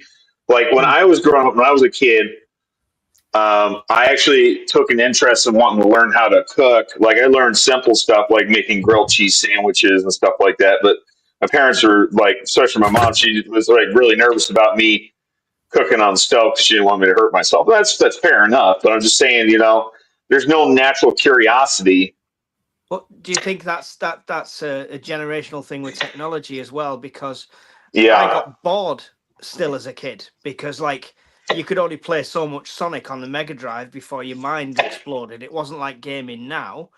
And I'd then go down and see what my mum was doing in the kitchen. Oh, what you making? Oh, how are you doing that? And stuff like that. I'm not going to lie. I didn't get my first game console until I was in college. I did not have my first game console until I was in college. My parents had even offered my younger brother and I to get us a PlayStation 2 while we were going through high school. And we both turned them down. Like I turned them down because like I knew for a fact that I was irresponsible. I knew I was irresponsible. And I was like, do not get me that because I will not do my homework. I will probably fail school because I'm spending too much time on that. That was my reasoning. It's like, don't get that for me. That is hellish good discipline for a teenager to say no because I know it's going to do me bad. I agree, Mike. Yeah. So I'm a mid boomer. My mom was born in 22. My wife originally was a boomer, but they changed the date, so now she's the first year of the Gen X. But her parents are silent generation, like my mom and dad are, and we were taught totally different than what some of my older cousins taught their kids. Wrong bit, sorry. But a lot of it has to do with the fact of how the demographics of growing up changed. I mean, I remember, being, 8 years old and walking 3 miles, to the other side of Martinez to go to my cousin's house. Tell my grandmother, I'm going over to see Roland and Laddie. Okay, bye. And then 2 hours later, they get a phone call. Did he make it? Yeah, he's here. Now it's like, make sure you have your phone on you. I'm following you on the tracking app. I'm watching every step you take. Exactly, but it's you can blame anything you want on that, but you can also blame media. It's like when people say, "Oh, the world is full of these not right people anymore," and you know what I'm talking about. I don't want to upset the YouTube algorithm, but the world is full of them. It was full of them in the 70s and 80s. Yeah, and it's 90s. always been full of them. We just didn't advertise them on every bit of media possible Yeah. and make every single parent paranoid. I'm guilty of it. I'm genuinely guilty of it. My boys, at the age they are now, I would have been going out, and my time to come in was when the street lights came on. That was it. Yep. Yeah. That was the same for me too. Now I won't let them out my sight. You want to play outside, I need to be able to see you. Yeah. And I'm guilty of that, but it is drilled into you. Yeah. Well, what's funny about talking about that is my cousin, who's 2 years younger than me, like my brother, and my other cousin is a year older than me, and we would go around doing stuff, and there was something came in the newspaper. Someone was, some kids were attacked. Oh, you got to be careful, these guys. And the smile that came across our faces scared our parents. Why are you guys smiling? And we pulled out screwdrivers and hammers. Where are they? We'll take care of those guys. We were raised differently. We were totally raised differently as boomers. Some of that was passed down. Like I am the double of my stepdad. It's not a blood relation, but people are confused that it's not, because I'm like that. And I try and instill a bit into my kids, but it's still, you still, I think they're still getting, every generation's getting more and more cotton wool wrapped around them. And what I see is the future. Has anyone seen Wall-E? Yeah, I've seen Wall-E, but I'm thinking of Aldous Huxley's Brave New World. That's what I'm thinking of right now. I was thinking Wall-E, the next generation are going to be in these seats, not doing anything, robots doing everything, and they can't, so they don't get, in trouble or anything like that, and we're so protected. That's yeah, like I said, learned helplessness. Yeah, definitely. Well, that kind of goes back to what I said about Rockefeller and setting up the education system. He wanted workers, not yeah, thinkers, like you said, compliance. Yeah, compliance. Yeah. You learn compliance 8 hours in school. You sit there behind the desk. Oh, preparing you to have an office job. So you can. I'm not gonna lie. I'm not gonna lie. I'm gonna be honest with you. Okay, I'm being completely honest with you guys. I barely graduated. I barely graduated high school by the skin of my teeth. Absolutely barely. I mean, barely. I think, no, I'm serious. Like, had maybe not necessarily gone to public school, but maybe if I had gone to like a charter school or, some sort of private school and, the taught differently, I think I would have done better. Can I ask what graduated is? Like, how do you define graduated? Because over here, you go through school, the last year of school, you do your exams at the end, you get your results, and that's you in the big open world. Whether you failed every exam or whether you got A's in every exam, you off into the big open world. So what does graduating mean? Does it just mean finishing, or? So you complete your grade 1 through K through 12. Okay, in high school, there's a minimum grade point average that you have to achieve in order to graduate. Right. I think it's like, and like I said, you're also taking final exams and stuff like that. But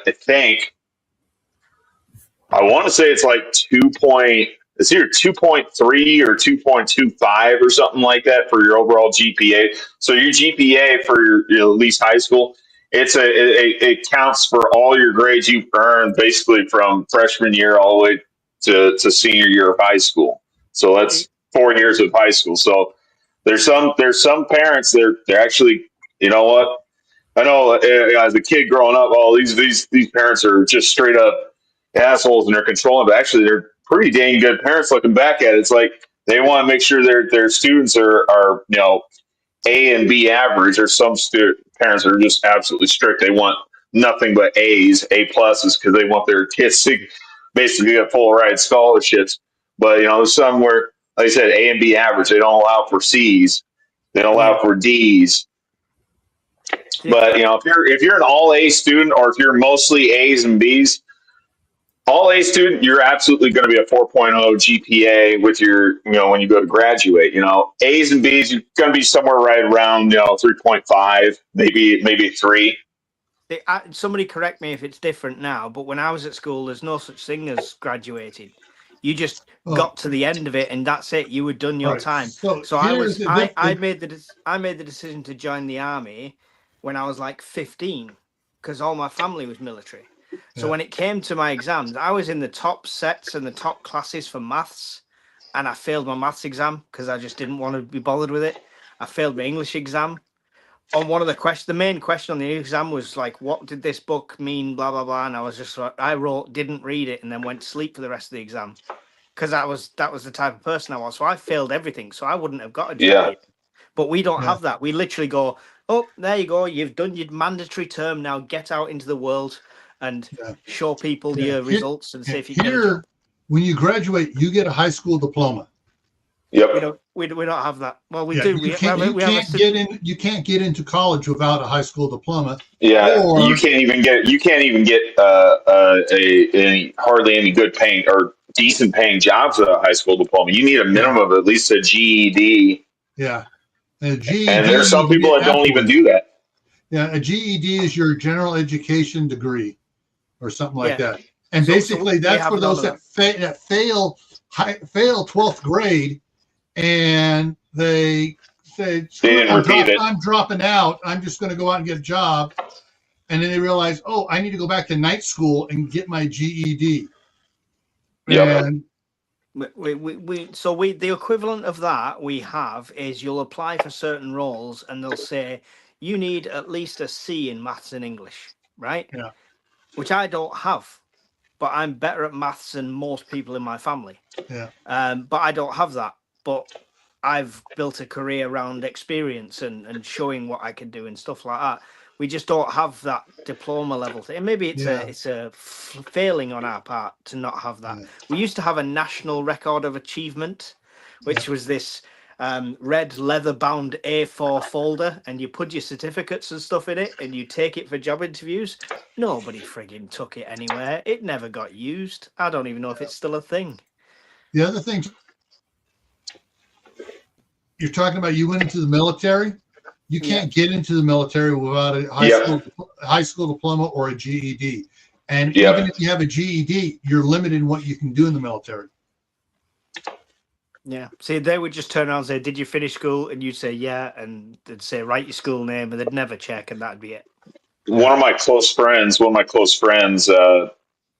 he's actually smarter than me. He actually dropped out of high school and got his GED. He went to go join the Marine Corps, and he couldn't get in because he had his GED. And they're like, well, you need to complete. I think he needed to complete. Gosh, dang, I don't know if it was like 20 credit hours at a community college or something like that before they considered him. And the guy's actually smarter than me. He scored a higher score, and he has that. I think he was like, I think he scored like a 93. I only scored 70. And I'm just like you, Mike. I failed math. Like I failed my math classes in high school. I think a lot of it is the failings on the teachers, because, like I said, if the teachers could teach the math in such a way that it could be used in a practical application at that time, I think I would have applied myself. But the problem was like Gil was saying, they just thrown on for 8 hours and they're just teaching this stuff, and it's just like straight from I'm just like I'd rather be somewhere else. I'm just sitting in class, I'm daydreaming. Exactly. And like I said, that's not how I learn. I'm like a tactile learner. If you said, here's a piece of machinery, Mike, you've never seen before, stand with me for an hour and I'm going to show you around it and keep doing it and stuff like that, I would nail that, no problems. If you give me on that same piece of machinery and gave me a year to study it, then stood me in front of the machine, I'd be worse off than if I'd have just stood with you for an hour learning by doing. And actually, and I'm not going to be like, oh, I don't want any book work whatsoever. I think book work is still necessary.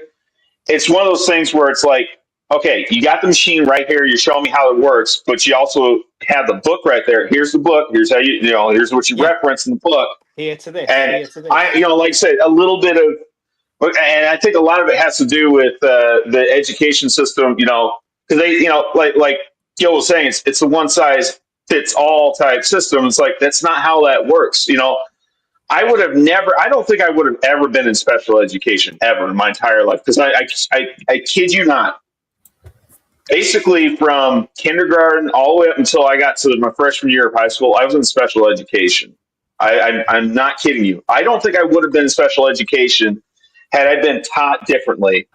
Yeah. But they, again, it's just they teach compliance, and like I said, that's unfortunate because, like I said, a lot of people end up failing. And like I said, it's sad that the system has put this on the teachers as well.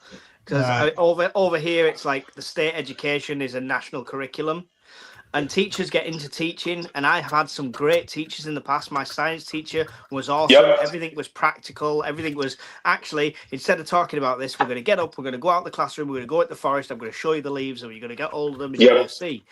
Right. That was brilliant. But now they are forced to do it a certain way. I got banned from parents' evenings because I argued with a teacher because I showed my daughter how to do a maths equation simpler and quicker to get to the same answer than the way they were teaching her. And she got it straight away. But they failed her based on she hadn't done it the way they said. And I was arguing, it's math. If she gets to the right answer, who cares about the journey? It's correct. Yeah. Well, some comments in the side chat here about why we had the thing is why we had machine classes or wood classes. Simple. Those that go through shop classes and wood, like wood and metalworking and stuff like now. Right now, if we had those that are graduating those classes, they're finally bringing back, are getting better jobs. Here's what's going on. The blue collar trades are experiencing a shortage of qualified workers. Mm-hmm. Those that have gone on to college have this big mounting debt of, for college fees and stuff, getting degrees that are totally useless. Yeah, like and me. All they can do is get a job at Burger King, like my son-in-law. Whereas my nephews, you didn't sound bitter there at all. Just saying. like my nephews, though, who I helped raise with my brother, we taught them, all about woodworking, metalworking, welding, auto mechanics and stuff. They did not go to college. They went straight into the trades. Jeffy too, my son's or Jeffy Jr. Went to work straight out of high school for Mountain Cascade. In 3 years, he was a foreman on a job. Yeah. 4 years later, he was a superintendent. They tried. Some guy went to college and stuff and got all his degrees. Came in. Oh yeah, I could be a superintendent. I got all this. They tried him out, fired the guy in 1 week because the guy didn't know jack shit. Pardon my language. The degrees are very rarely an avenue to a job because people want to study the interesting stuff at university. My mate studied geology. He's now a bus driver with a geology degree because there's very few actual jobs because there's so many candidates for very limited jobs. And my old boss was a business analyst. His degree was in English, nothing to do with what he was doing. Yeah, it's just you need a degree in this country to get past. Here's my you were talking about this a few weeks ago, and you're talking about you need at least a 2-year degree or something like that to be a police officer now or something ridiculous. 4-year degree now. 4-year degree. I put a video out basically saying you have to have A levels, which are like so we have school, then sixth form and college, and then university. Yeah. And you have to have A levels at like college level to get into the police force. Yeah. Doesn't matter if you're 4'6" and you couldn't punch your way out of a wet paper bag. As long as you're educated enough, you can be on our police force. And you just, without trying to discriminate in any way, everyone should have the equal rights to do this. But if you're in the middle of a violent situation, and the police car pulls up and 2 5-foot young girls get out, what are they going to do to stop these 10 lads brawling in the middle of the street? You're not talking about those 2 female police officers that got manhandled and the one that, you know, had her face all bloody, are you? Yeah, well, no, that's a good case scenario. Back in the 80s, to get in the police, you had to be a minimum height. You had to hit these physical standards. You had to be able to still go have through some of them, a they're PT reduced. test. Yeah, but they still have them, but they're much reduced. It's like 5.4 on the bleep test, which most people could walk, you know. Interesting thing is on the suit, my one nephew Jeffy too went into it. His younger brother Joseph went straight into as a laborer, became an operating engineer in the field. Then he left that company and went to work for the East Bay Municipal Utility District. We just call it East Bay Mud, and went over there as an inspector. Most inspectors went through 4 years of college and some others training. He came in from the field, knew more than the college dudes did, and knew the math, everything from working, actually doing it in the field. And he's making more than the college guys were, and he has 0 college debt. Listen, the only thing the generations not got, which other generations have, I think, en masse, is a lack of a work ethic. There is a serious lack of a work ethic. Yep. Yeah, it's the same over here. I came out of school thinking my life and career path was going to go a certain way. That all came tumbling down on me. But I have a work ethic, and I did every terrible job you could possibly think of on the way up to building a career. And it can be done, but literally I'm trying to instill that into my kids, but I don't know what they're learning at school, what they're learning at college, what they're learning elsewhere, but it's just not getting through. They just don't seem to have that work ethic, and you can see it. Any of you guys can see it. Go to your local burger joint or chicken place, and it's no longer really good service because they just all feel like they're entitled to a job. Yep. Yeah, like I said, oh gosh, dang, what the hell is that guy's name on Daily Wire? He's talked about this. He's brought up how everybody here, like mostly talking about from the American point of view, how we're all okay with mediocrity now. Yeah. It's just or just slop. Standards. If Ray Kroc could see the standards of McDonald's in the UK, he'd turn over in his grave.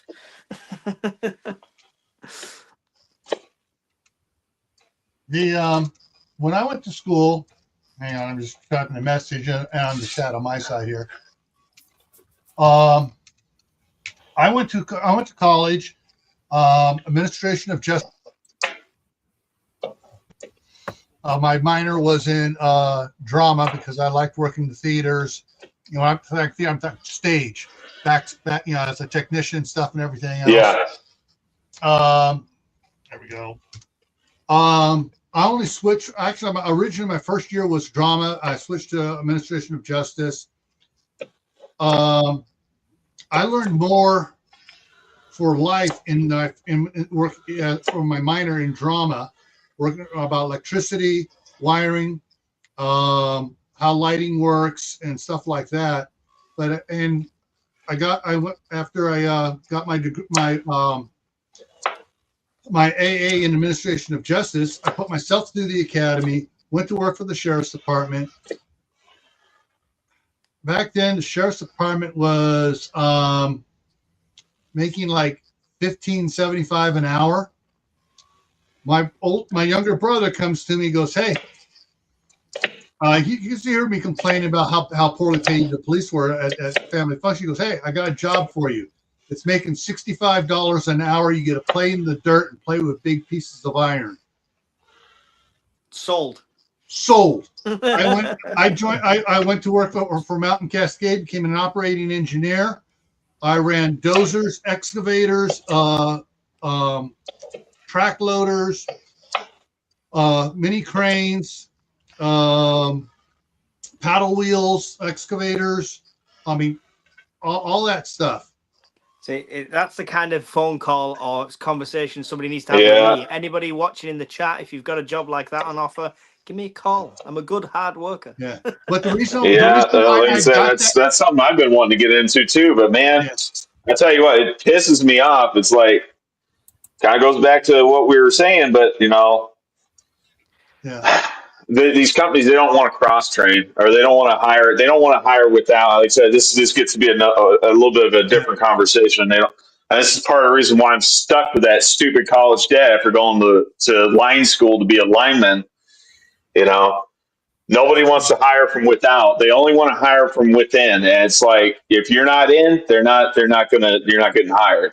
Yeah. The other issue that I have too, again, I guess this kind of goes back to the whole corporate mindset. We don't want to train people thinking outside the box. We want compliance. And it's like, I expressed numerous times with previous employers, hey, I want to get cross-trained on how to operate forklifts. I want to get cross-trained on how to operate heavy equipment, because, one of the complaints is we're lacking guys that know how to operate heavy equipment. And it's like, it'd be nice to have that, so that way you guys got an extra guy and I'm not sitting around waiting, because like, I drive trucks, I've got a CDL. I've still got my CDL. I still drive commercial trucks. So probably still driving commercial trucks until either A, my med card doesn't get renewed, or B, like I said, I get into an accident or I get hurt and I can't drive trucks no more. I'll probably be driving trucks the rest of my life. But no, the way it is like, we really want you to just be a driver. And it's like, are you kidding me? I could be a lot more than just a driver if you just give me a chance. Well, it's just like the whole lineman thing, it really pisses me off. It's like, I really got burned on that line school thing. I'm never going to let that go. Like, I am so angry, because I'd spent $16,000 of my own savings and went into $15,000 worth of credit card debt just to go to school, thinking, oh, I'm going to get this really nice paying job at the end of this, and nobody will hire me. It's like I'm barred from the industry. It's madness. And people do that with everything over here, with getting into university debt and stuff like that, dreaming of a job that's not there. Or there's other ones where there's companies. There's jobs. There's jobs out there for, like I said, for utility linemen, for utility industry. There's jobs out there. They're just not hiring you. They're just not hiring you. And it just absolutely grinds my gears. It's just like they were talking about. The biggest complaint is like, the average lineman is 54 years of age, and they ain't getting any younger. Over here in the U.S., the average age of the average lineman is 54 years of age, and they're not getting any younger. And there's a shortage of linemen. I think it's something like, when you have like 120,000 or 125,000 linemen across the nation, and we got a lot of utility lines that are old that need to be replaced. And this is just to keep up with what we've already got. Never mind, new construction utility lines. We need to maintain the existing infrastructure, the existing transmission lines, existing distribution lines, but they're not hiring. And that was one of the things that got on my nerves with my mom. She just kept showing me different utility jobs. Oh, they're hiring. It's like, I have applied for all of these companies in this area.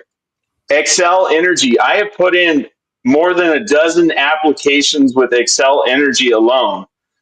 They are not calling me back. They're not hiring me. And I told her, listen, I'm not interested anymore. I don't care anymore, because they've shown me the door. They show me that they're not interested in me. How do I take interest in a company that don't take interest in me?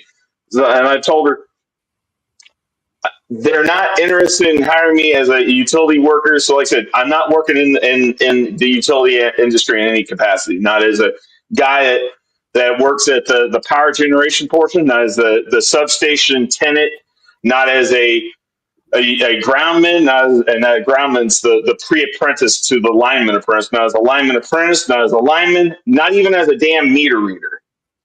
They don't want me.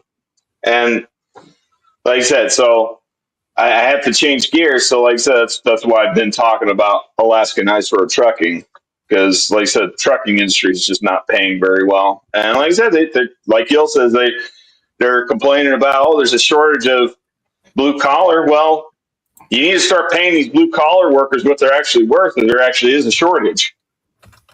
Yeah, exactly. Yeah. I mean, if it's an underpaid industry, there's no enticement to go into it in the first place.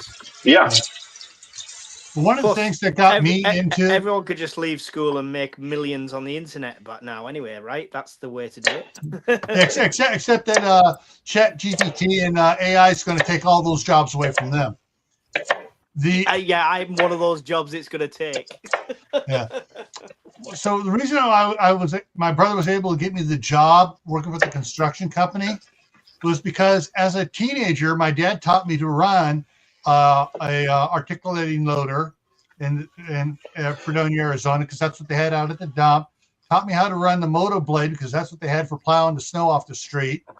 I learned how to run farm tractors and stuff, so I knew, I knew equipment already. And when he was talking to the owner, when I went and talked to the owner, he goes, "Have you ever rode this?" I told him I did this. I did this. I've had 8 years experience running a farm tractor. And he goes, "A farm tractor, boy, you're hired."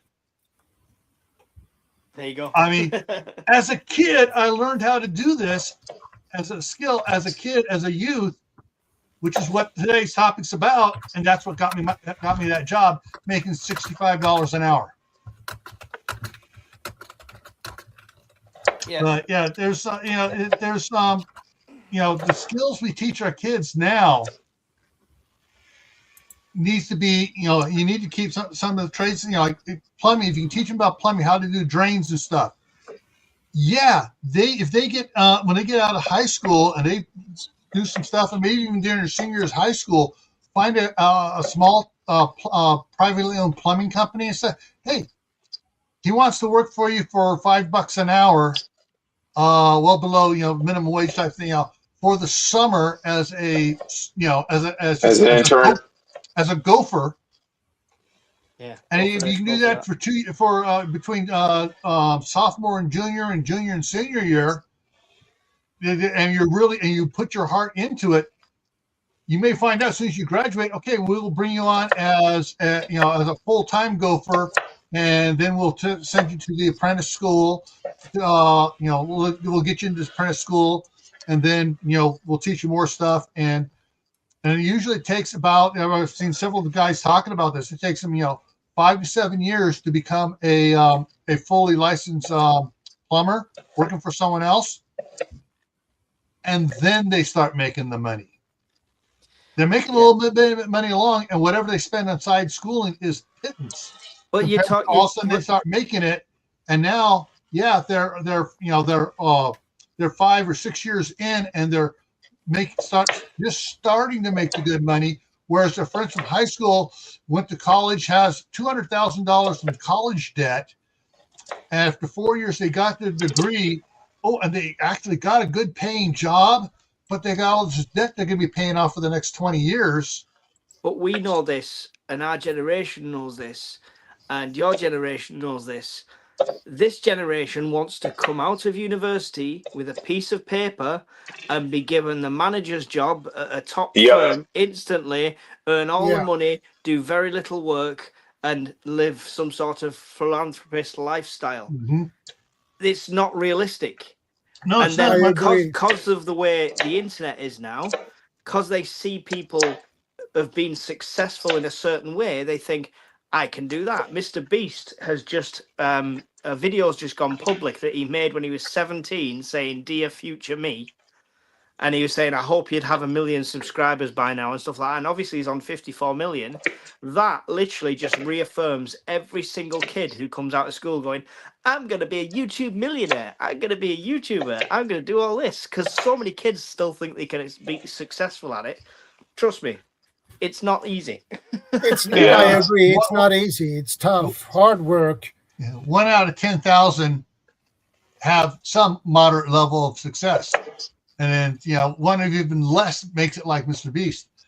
But it's what's interesting is some of these guys talking about it, and they're on year 10.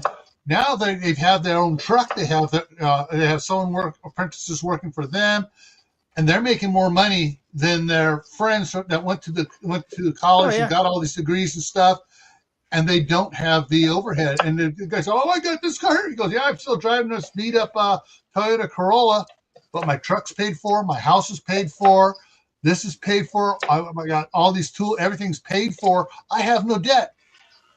Yeah.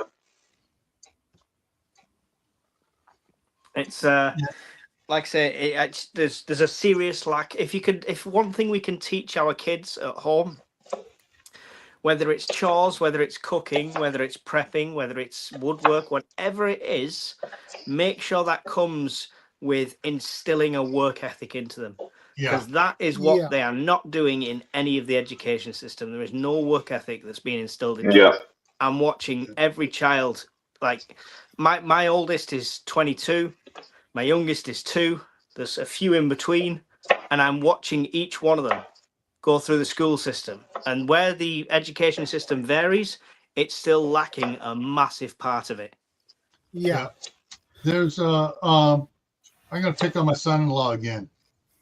Well, when he was saying, asking if he could marry Megan and stuff, and he's like, I have a great work ethic. Well, his idea of a great work ethic would get him fired at any company I work for.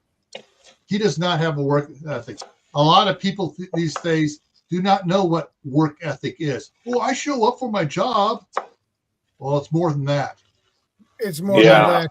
I agree. What's sad though is like there's a lot of people. I think there's a saying out there like if you just get up to show up for your job, you'll beat out like 70% of the comp, which is sad. They won't even roll out of bed. Yeah. I was trying to instill into my oldest son that, because he kind of messed up his exams and stuff like that, despite me grilling him. But he's been applying for jobs, and he gets a job, and then 2 days later he's not at the job anymore because he didn't like it, or it wasn't this, or it wasn't quite that. And I keep trying to get through to him. You're not going to get your ideal job. You've got to have a work ethic. You've got to go in. You've got to be enthusiastic, even if you friggin' hate it, because that's how you become the supervisor. That's how you become the manager. That's how you build your way up. You've got to look more than if they're not successful in a week or two, they're not interested. Watch new YouTube channels. Just watch them. If they don't hit 1,000 subscribers in the first 3 or 4 months, oh, I'm quitting. It's a con. YouTube's out to get me. Nobody likes me. No, it's just you got to graft, mate. It's as simple as that. Yeah. It took me 11 years just to get to 1,000. Exactly. And it's a labor of love, right? Yeah. It took me some time to reach 1,001K myself. So yeah. My dad was at the same. My actual dad, blood dad, was at the same jobs from 16-year-old to 60. Right, same company, changed names multiple times. He was a tool maker for ThyssenKrupp and Talents and all of that, and he was like a clerk of the works before he retired. And people will say, "Oh yeah, you've been there and you've got to this, yeah." But I was doing the same crap for like 10 years. You've got to have a work ethic and put up with that crap to then step up. Yeah, there's some of the people that do things. They go in there, and this is the bad part. They go in there, they put in the effort and stuff like that. But the problem is, they got the person above them is one of these know-nothing college graduates who got a manager position because he had a 4-year degree, and he sees everybody that's coming up below him that is showing better skills and stuff as a threat. Yeah. And they sabotage. Yes. Now, what's good when you come up with a good person above you, you're one of the good people below him. He's going to try to train you to replace him so he can move up. Mm-hmm. Yeah. Hey, Bob. And that's one of the things. If you get into that line of people training people below them to push everybody else up, and you follow that, that's where the work ethic comes in good, because it's going to be, you're going to get moved to the head of the line. And when the person above you can go for his job interview, he goes, hey, I already trained my replacement to come up behind me here. He's already up to speed. So if you promote me, you're not going to have a hole here trying to bring someone new in. But how does that work when the generation that's going into the roles at the bottom level think they're entitled to everything with zero work ethic? The person at McDonald's that doesn't even smile and say thank you anymore as they hand you the food or chuck you the food, or seem like it's an inconvenience when you ask for a straw and stuff like that. I've got some terrible jobs, but if my job was to fold boxes for 8 hours a day to fit B&Q bathrooms in, stack them up, I was the most enthusiastic box folder in there. Yeah, this is great. Look, I beat my record in that first hour. They just don't have it anymore. Yeah. Yeah. Well, like I said, the other issue is, like I said, the nepotism too. You also have nepotism. That's been my bane of my existence. It's freaking nepotism. Why I can't get a lot of jobs is nepotism. It's not what you know. It's who you know. And it's like a lot of these people who just get these jobs with zero effort. It's just given to them because their dad or their dad's friend or their uncle or whoever. And then, like I said, that kind of contributes to the lack of quality and the lack of effort, is because, I didn't have to work real hard to get this job. Yeah. There's a detachment. My grandfather, when I was a kid, he told me and my brother he gave us 3 different words, just 3. And that says everything. The first, bean time, work hard, be loyal. Yeah. If you follow those 3 words, you will go far. Yeah. Yeah. It may take you a while, but you'll go far. That's one of the things is, like what we're talking about is teaching youth these skills. So the ones that are already out there that think, I'm entitled to it. We need to teach the younger generation coming up now, the alphas. No, you're not entitled to anything. You need to teach them like the boomers and Gen X were taught. No, you got to work for it. You're not entitled to anything except a rap in the mouth when you mouth off. That's the only thing you're entitled to. You're muted. Is that what they've called the new generation? Yeah, alpha. That's ironic when there's 0 alpha males in that generation because there's no testosterone left. Oh, hey, my grandkids have all the testosterone. Yeah, they are transplanted boomers. I mean, they're out there like we were. It's like, crashing bicycles in the walls, trying to jump skateboard over a car, climbing a tree with, that have no business being in just because I'm going to be Tarzan. I can do it.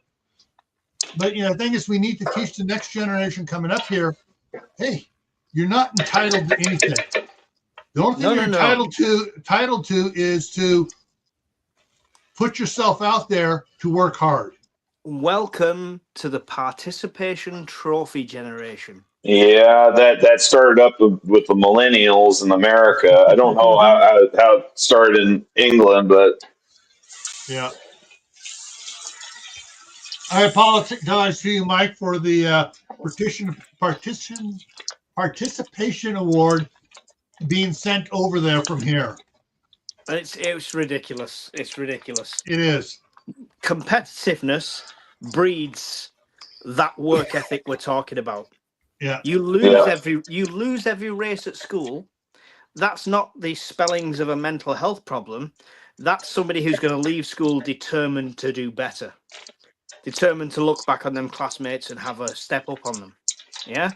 If everyone gets a trophy, even one-legged Jim who hopped the wrong way down the field, then who's learning anything? Yeah. Sorry, anyone that's got one leg called Jim. That was just a random thing I thought of. There, what did it say in novels and stuff? This no resemblance to any person, realistic or whatever. Yeah. anyways, the thing is for teaching the youth. We talked about the home skills, cooking, doing your chores, learning to iron, learning to sew, learning to clear drains, learning Discipline. to garden, learning all the the hands-on blue-collar chores. If they if we can teach them those before they graduate high school and have a respect for those, that generation may go, why should I go to college and get and earn a degree that I may not get a job for when I can start being going into a trade as an apprentice and learning that trade now? I'll be earning money while I learn rather than spending money while I learn. I'm love him or hate him. Don't want to get into politics with anyone, but Charlie Kirk says college is a scam, and the way he spoke about it, you can tell why he said that. I agree with him. Yeah, I agree. Yeah, there are very few courses being taught in college that you can use guaranteed in real life. Oh, there's none. Even the ones that are useful, you end up getting a job doing something else. Well, the community college there in California there that my daughter went to and my son went to, they had a great electrical program there, and a lot of the people that graduated the electrical program went into the electricians union. So yeah, I figure your community college is a bit like our trade school colleges we had. So it's the same thing. Yeah, in Yeah, Bolton, where I was, I went to college. I went to college one day a week, and it was a college that was purely for trades. There was plumbing areas, woodwork, electricians, everything, all under one big college. And I did a day there every week, and then 4 days on site for 2 years. Yeah. What did they do 3 years ago? Flattened it. No longer exists. There is no trade college in that area at all anymore. But there's 3 universities. Yeah, the community college system here, at least in California stuff, is more than that. So to give you an example, Diablo Valley College. They had the IT building for computers and stuff. They had the ET for engineering technologies. They had building H was humanities. They had liberal arts section. They had, they had a lot of other, what I call frou-frou classes. They had an entire drama department and one of the fanciest stage set up, which I really loved. I learned a lot there. I used elsewhere. I didn't go the acting part. I did the behind the scenes, the being a techie, and then there was there's the arts department where you learn all sorts of cool things, which can be used for some people if they know how to apply it into businesses. But for the most part, there was a community college. I would say out of the 20 buildings there, departments, 3 of them helped you out into getting real jobs, and the rest of them weren't. They gave you 2 years to apply to your 4-year degree when you transfer to University of California at for Stanford, or University of California, Berkeley, or UCLA, or something like that. And it's like, But my oldest son, who's on the spectrum, has Asperger's, and he wanted to do graphic design. And he went through, got his degree and stuff, and then he went through some job interviews. And because he's on the spectrum, he doesn't like the way they were acting. He goes, "No, I thought this would be fun. These guys are goofballs. I don't want to work with them at all." He got a job at Walmart. He's happy there. He pays rent. He has income. Has his checking account is loaded with money because he works all the time. He hardly ever gets sick. Mm-hmm. But he's got a blue collar job stocking shelves, and he takes pride in it, and he's worth ethic in it, and they respect him. Anytime there's an opening for overtime there at that Walmart, he's one of the first guys picked. Exactly. Yeah. This is what I was trying to get through to my son, but it just wasn't sinking in at all. Yeah. So and he knows he works during the graveyard shift when there's hardly anybody there, so he's not having to interact with the public, and he's able to get stuff done. But it's like I'm trying to work with my grandsons here, trying to get them involved in developing some sort of work ethic and trying to get them to exercise. And I got the don't say exercise on a pepper stream. We'll empty the room. Well, hey, the sofa survivalist ain't here. The big fat dude's sitting on his couch, so we don't have to worry about it. But I try to get Danny and Oliver, and they'll get on the Gazelle and they'll work out on the Gazelle. They'll work out on the treadmill. They want to start using my weight bench, and so I'm going to have to let them start using the weight bench if that's what encourages them to go out there and work out and get themselves stronger and stuff. Yeah, definitely. It's one of those things that it just the changing times. It's not the same as when Bob and I grew up. It was a totally different generation, different learning thing. French Foreign Legion, Gil. Put them in the French Foreign Legion. They'll straighten right up. Yeah. My grandsons are still in elementary school, okay? But I'm trying to avoid that. But my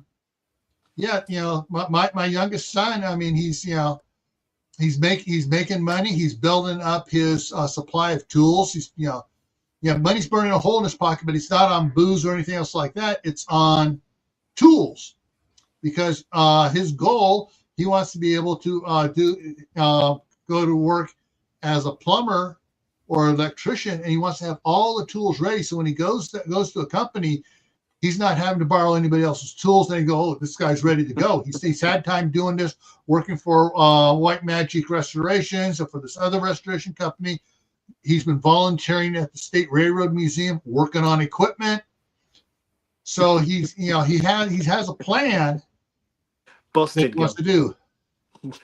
You've been busted by Mark. No, I'm not talking about you, Matt Chick Akers. I'm talking about your evil twin. Well, he's not actually a twin. He doesn't look anything like you. He weighs about 300 pounds more than you.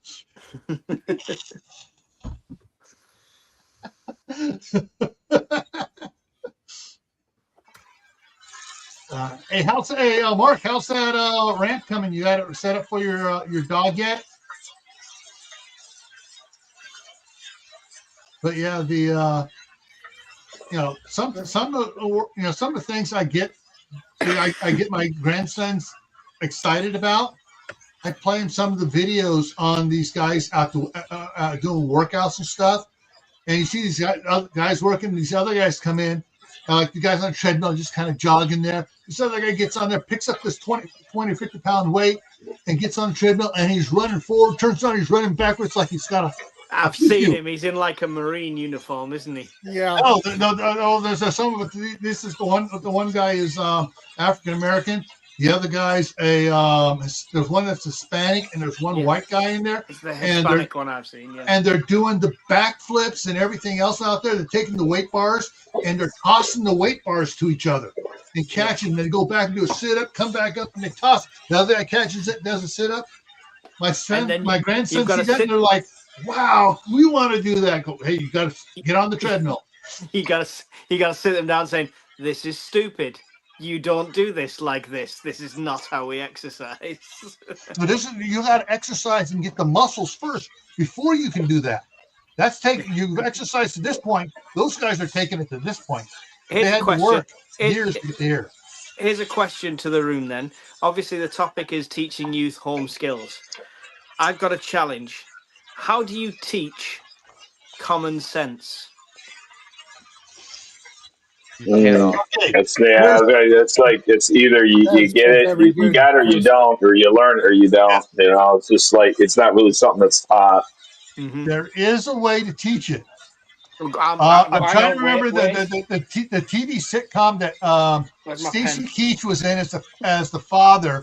and the kid was playing around with the electrical socket, and the mother goes, "Oh dear, don't do it." And he goes, "Oh shh," and he goes to the kid, "Go ahead, and all of a sudden, you're not going to do that again, are you? He taught common sense. You don't play with electricity unless you know what you're doing. Yeah, I was going to say, for me, I had an older sister, and younger brother and I, we got to learn what not to do as far as like, not listening to mom and dad. Like, don't be stealing mom's and dad's car in the middle of the night when you're 15 years old and only on a learner's permit and going joyriding with your friend. Yeah. Yeah. Mark put up there. Pain is a great teacher. I would recommend, if you got a kid who's screwed up, you're going to go steal mom and dad's car. When they get caught, let them suffer the consequences. Yep, that was what my parents were going to do. They were going to sit and they were going to.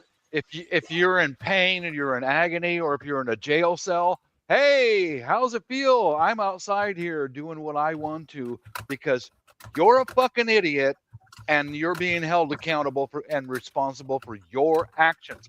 If you start with them early enough, yeah, your friends are out doing what they want. They're doing their video games while you're locked up because you fucked up. That's one of the best things you can do for a kid. Yeah. Let them be locked up. Yeah. I had a nephew who did that. And I'll be right back. I got grandkids. After he got arrested a couple of times, after my nephew got arrested a couple of times, yeah, I disowned him.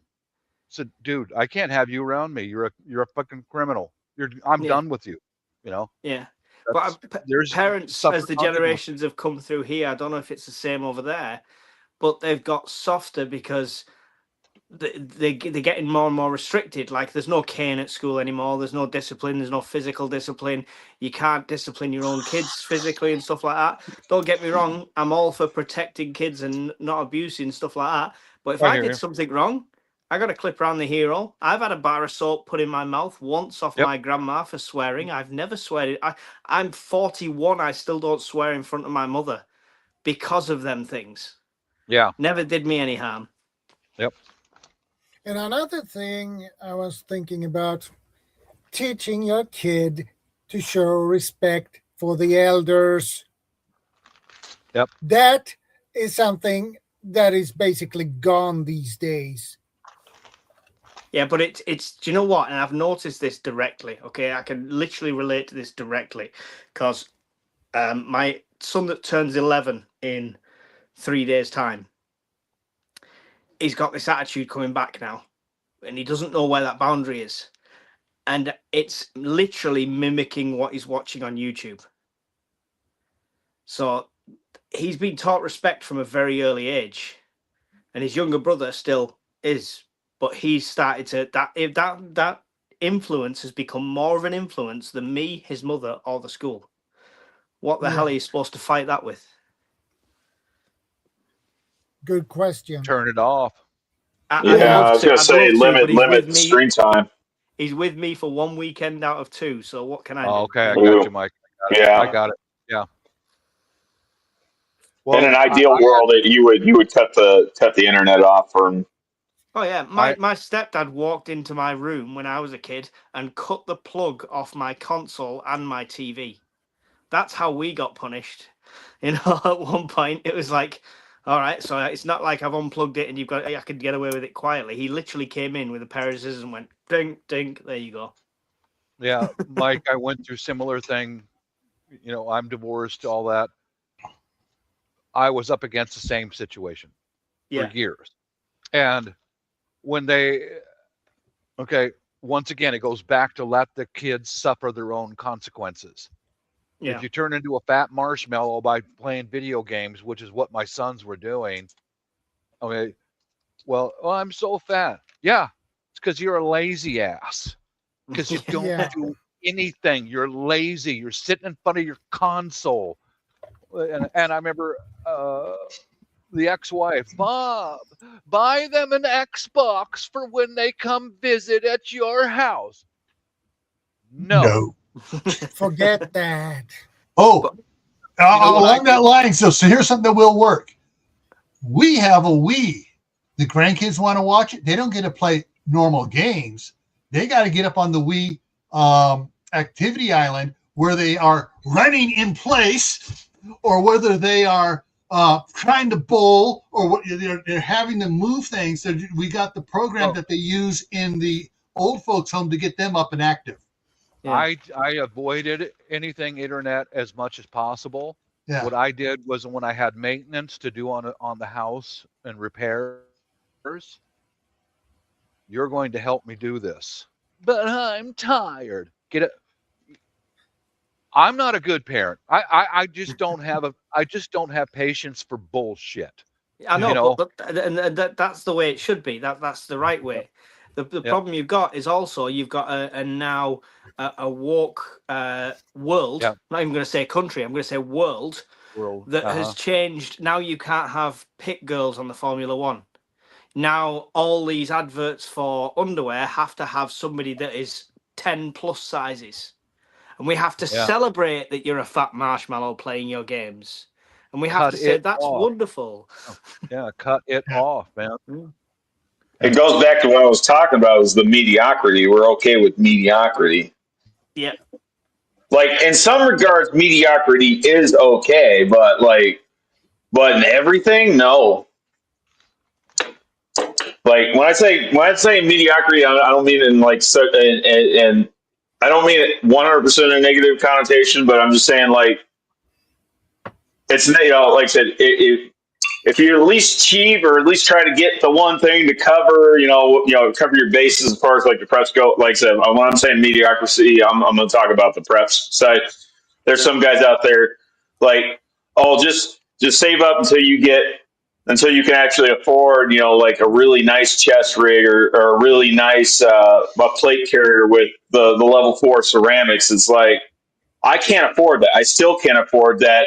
I say it's okay to step down on the quality on that and go mediocrity and just go with the cheap steel plate carrier and, steel plates. Okay. That's okay, because at least you got body armor. But like I said, in everything though, like I said, we've grown accustomed to accepting slop in everything.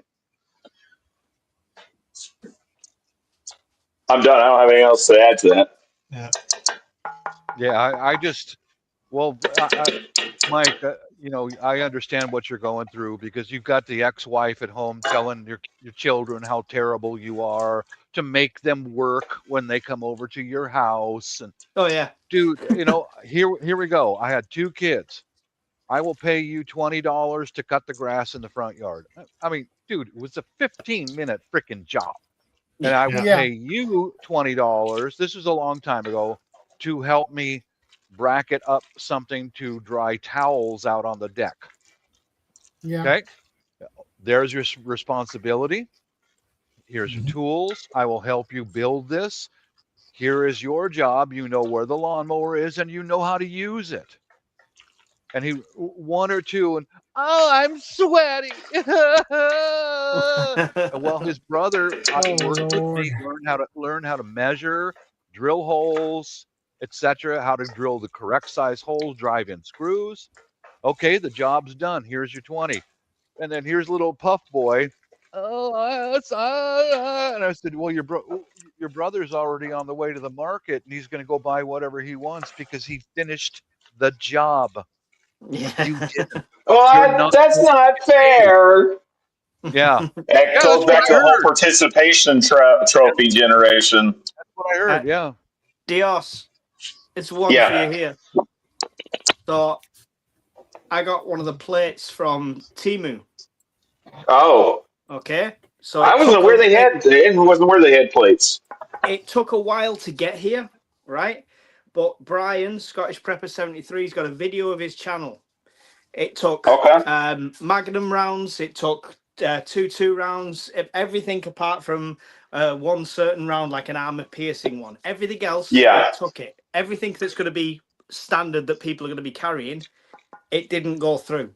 And they're less than £20. So just shouting out for you, it might be worth it in the short term. Yeah, and that's like I said, that's where mediocrity is okay. Like Test at least I would rather have a cheap plate carrier or cheap body armor than to not have any body armor at all. Yeah. And Good at least point. over here in America, I can't speak on behalf of you guys over there in the UK, but at least in America, we're able to have a second coming civil war. The biggest threat as far as like, gun violence is concerned, you're going to be going up against handguns. So like those plates, they will thankfully stop not just the handguns, will stop shotgun blasts all the way up to, in most cases, 308 and I think 30-06. Yeah. So I mean that's it. Let's be fair. If you don't want to be in that situation, full stop. You're less likely to be in the UK anyway. But for the sake of that, for the sake of £20, I thought It'll stop knives. Yeah. It'll stop more than my jacket would. It'll stop the old meat mittens too. If someone gives you a punch of one of those, he's gonna go.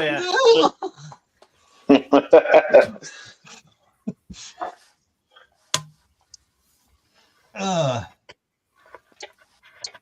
I mean, the way it is in the UK, I may as well just go and get a medieval suit of armor and just walk around in that. That's probably the best bet. When the cops come, say, I'm on my way to a live action role playing. Yeah, exactly. I'm defending the crown. I'm on my way. It's just a bit of a nightmare when you've got to go to a public toilet. Yeah. You need to take that armor off. Well, that's when you go high tech like Tony Stark, and you get from the astronauts. You get them the self-contained panty stuff that processes everything and wear it under your armor. Yeah, then AI will take over me and with teaching youth. Look at me, back to subject, aren't I good? When or do you teach them world events and current affairs, or do you shield them from that? I say teach them as a.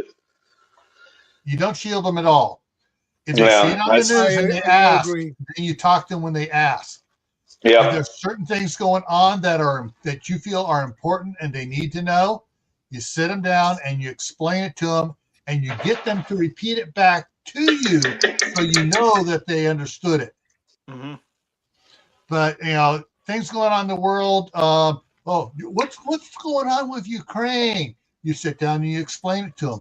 You say, some people, some people want to do this, some people want that, some people want to be bullies and take over these other people, and you explain it that way. It's not ways they explain in a language they'll understand. Exactly. Yeah, the big red tiger will bully that little donkey.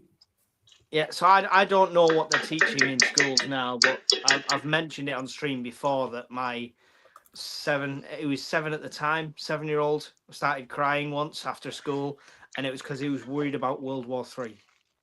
And I tried to get it out of him, like, who said this? As a teacher said something, stuff like that. But he wasn't for giving it up. So I don't know what the teaching regarding that. But I was just wondering what your guys' thoughts were on actively educating stuff like that. If they hear something at home first before they hear it in school, teach them about it. Say, yeah, people talk about that. Some people get totally panicked and freaked out because they don't understand it. And make sure he or she knows that the people that are getting panicked don't understand it. And you say, that's why we prep, because we never know when an emergency is going to happen. But we're prepared. We can deal with it. We're prepared. And I'm prepared. I can deal with it. Okay. Yes, Dad, I got it. I agree with that. If they're old enough to ask, tell them the truth. Yep. Yeah. Period. Because the sex ed stuff, I got in trouble by my ex-wife. How dare you, blah, blah, blah. I said, because he asked. Yeah. I told him the truth. That's how it works. I didn't back down. I didn't back down raising my kids. I get the ex would call me up and, you make them work when they go over. Yeah, we built a project together. I taught them how to use a steel ruler, how to assemble, how to think ahead, draw a situation what we want to make that will benefit all of us. I didn't back down from that Yeah. creep One of that I married. my ex-wife, like, so the older kids, when they lived with her, because my son came to live with me in the end, but when they lived with her, she rang me at one point, Bob, and said, Yeah. "Can you shout at your son because he's done this?" I'm like, "No, I will not discipline him and punish him over the phone for something you should be controlling in your household." Exactly. Yeah. Good answer. Mark Good of answer. a mark She of a good wanted to parent be right the there. good guy, send him to my house at a weekend, and I had to punish him for the weekend. I'm like, not a chance. He comes to mine. He's respectful. Yep. He does as he's told. He helps me out around the house. He's not gonna get punished for that. No, And best he advice I should can get give to you, Mike, rewarded for it. best advice I can give to you with visitation and all that, because that calling from the ex-wife will increase over the years, and she'll keep doing it to try to manipulate you to do something to get you into trouble. Okay? You know what? No, not cooperating. Click, hang up the phone. Yeah. Don't discuss it. Don't give them any ammunition to use against you later, because they will. They will. Oh yeah. I I know. say it's happening at your house. You're the parent. You deal with it. I deal with the discipline when they come to my house. Don't say There you go. punishment. Say discipline. Yeah. Well, I give her the, well, if you can't handle him, he can live with me. There you go. So that was instantly rebutted with, "Oh, of course I can." So, all right, okay, fair enough. 2 months later, he moved in with me. Yep. Yep. Good enough. Yeah, I would say just pretty much. Hey, Tempas, good to see I know you, that man. many young people, not my generation, or Gil and I are in the same generation. We're basically boomers. Yeah. Younger people are completely and absolutely internet addicted. Mhm. Completely addicted. They can't not think without tapping it into their phone. It's a lot of, I would say a lot of Gen Z, like, yeah, some millennial, but like mostly a lot of Gen Z and Gen Alpha especially, because you got to think a lot of those the age demographics, their entire life the internet's always existed. Gen Alpha, for the most part, smartphones have always been in existence. Like Mike, like I said, I'm a millennial. I'm like the middle millennial. I'm not like the older millennial like Mike is, but middle millennial. The internet didn't come into existence until 4 years after I was born. So, and even then, I didn't have access to the internet until about the time I got into high school. Yeah, it's a strong addiction as well, because my sons come here and we have a stack of board games. Obviously, it's a good prep. And we play one every weekend, at least one game. On one of the nights, we have a board game. And every single week, the older son's like, "Oh, do I have to?" And he's got his phone in his hand. He's like, oh. And he enjoys it. We make him do it. And then 10 minutes in, he's really enjoying it. And then the next week, he's back to the same thing. Yeah. "Oh, do I have to?" Yeah. I will on give the you an generation example thing real quick. So Generation with Alpha my is 2010 to 2024. Generation Beta is 24 to 39. I didn't even know there was new ones. I thought Gen Beta wasn't going to be in until the next 2 more years. No, they're doing them 14-year increments now. Oh, okay. Here's an example of what I did. All right, my son wanted to go out shooting. Yep. He left a camera on in his car, and his battery was dead. So he came to me, "Dad, can you jump start my car?" Okay, this was in the last place we lived. So we get to his car, and he's searching his phone how to open the hood on his car. And I just reached over, and he's got his hand like this, and I said, "Put that in your pocket. I will teach you." No choice. Put it away. You don't need your phone. We're going to get through this with these. Okay. Yeah. So I taught him how to open the hood on his car, and I taught him how to jumpstart a car. But I made sure that he put this in his pocket before we began. Yeah. You're not going to sit there and scroll and surf while I'm doing this. No. You're going to participate, because if you want the reward of being able to go out target shooting, you're going to have to learn this first. Yeah. I must admit that is one really good thing. It's sort of related in this country that they implemented, which they never used to do. Part of your driving test, you have to be able to open the hood, identify where you fill your oil and your water and stuff like that. Yeah, they don't do that It here. only came in not so long ago, but it's a great addition because the amount of people that just never go under there. I was gonna say, hey Bob, you realize you did you taught your son delayed gratification. Yeah. There was you're right. You're right. Because I physically showed him how to do something, not pull up your Yeah, well, phone. you told him put the phone away. Okay, Yeah. you want to do this, you got to do this. Delayed gratification. There you go. Yeah. There was Sorry. a video out there. This one girl is filming her girlfriend, and her girlfriend's going off, I don't need a man, blah, blah, blah, blah, blah. And they pulled in the gas station. I can fuel my car, pops the hood. I can add water to my radiator. She opens the oil cap and pours water Yeah. Yep, I've seen that. I've seen videos like that. And then the girlfriend posts another video the next day. The car is at the mechanic shop, and the guy opens that water is just coming out of the oil pan. Yeah, I've seen videos like that where like I said, they did the same thing. They put their coolant, they put their windshield washer fluid, like everything all into either the crankcase on the engine block, or they poured it straight into the gas tank, and it's like, oh no.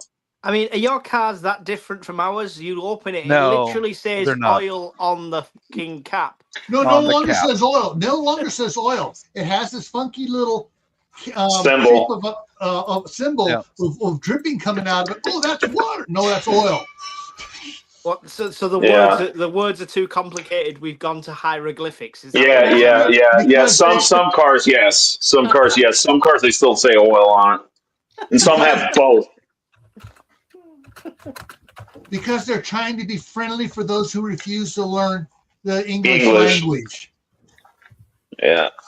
It's like, I'm sorry, you come to this country, then the official language of this country is English, even though it's a little twisted from the UK. Do you know what? It's not even that, Gil. If I bought a German car, I'd learn what the German word for oil was, just in case. Yeah. Yeah, I would. Yeah. But they make these things on the cars because they don't want to offend future customers. So they put first time I saw one, it's like, what the heck is that supposed to be? And it's like, that could be an oil can. That could be a transmission oil can. Are we talking like one of the old 3-in-1 like oil that. cans with a spout looks like a genie lamp? lamp? With a spout. It looks like Aladdin's lamp. Looks like Aladdin's this generation lamp. would have never seen one of them in their life. Yeah. They wouldn't know what it was anyway. They would look at that and think it was Aladdin's lamp. They've never oiled a door frame in their life, most of this generation. You see that freaking raccoon on the side chat? That goddamn raccoon. Send them to the auto parts store for blinker fluid. Or a tube of elbow grease. Yeah. Okay, hang on here. 3 feet of flight line. All right. Share. A long weight and a glass hammer. That was the one when I was a joinery apprentice. Or go and get some tartan paint. That was the other one. Tartan paint? Yeah, tartan paint. All right. I Google search oil can symbols. This one here is going to really screw someone up. That was that's water. Or that could be transmission oil. That's red. That's transmission oil. I know transmission oil is red. I mean, that last one was even more confusing because it was. That last one was even more confusing because it was on a little ocean. What is that? An ocean? Does oil have waves in it now? Yeah. I mean, just look. It's tidal oil. Oh, it's tidal oil. I see. Well, some of them say oil on them, but others don't. They just have the it's tidal oil from the Exxon Valdez accident. That type of tidal. Okay, yeah. But it's like, what the heck? Some of them will say engine oil, but it's like, it's like people, and they couldn't even tell. What's SAE? I don't know what that is. Okay, anyone with kids right now, find a picture of that symbol. And this week, your homework for Shadow Scout Swede's live is to show it to your children and ask them if they know what that is. Even if they know what the picture is supposed to be.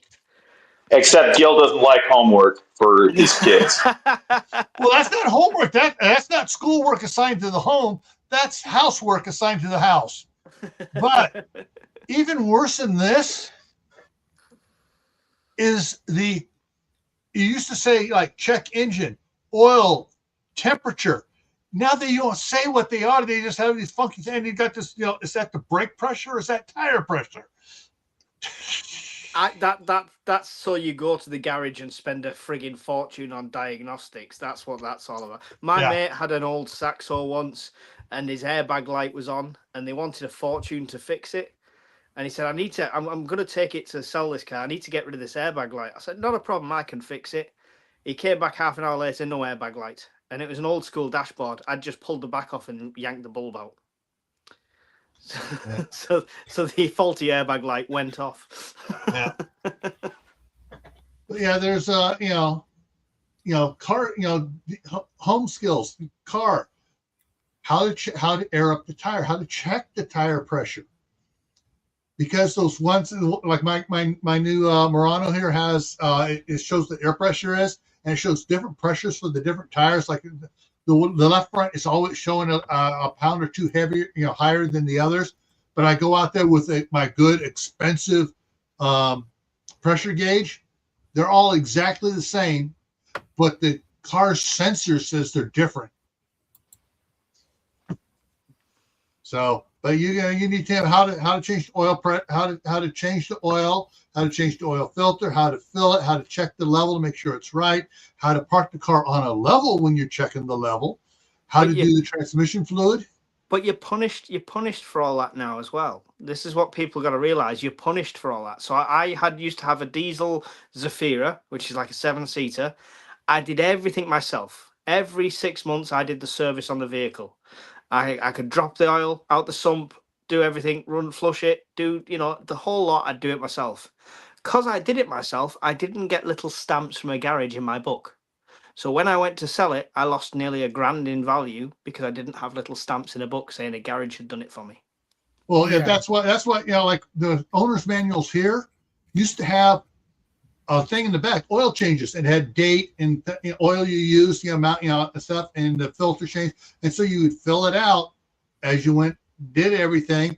And if you keep the receipts for the oil and the receipts for the oil filters, you say, here's they are, here's the dates, they match. Yeah. So you got to make sure you cover things. When I was 8 years old, my dad, he couldn't change tires on the car. It was me and my brother who changed the tires on the car. Nice. Yeah, and we had to do it alone. Yep. The only dad did was to check the nuts if they were tightened enough.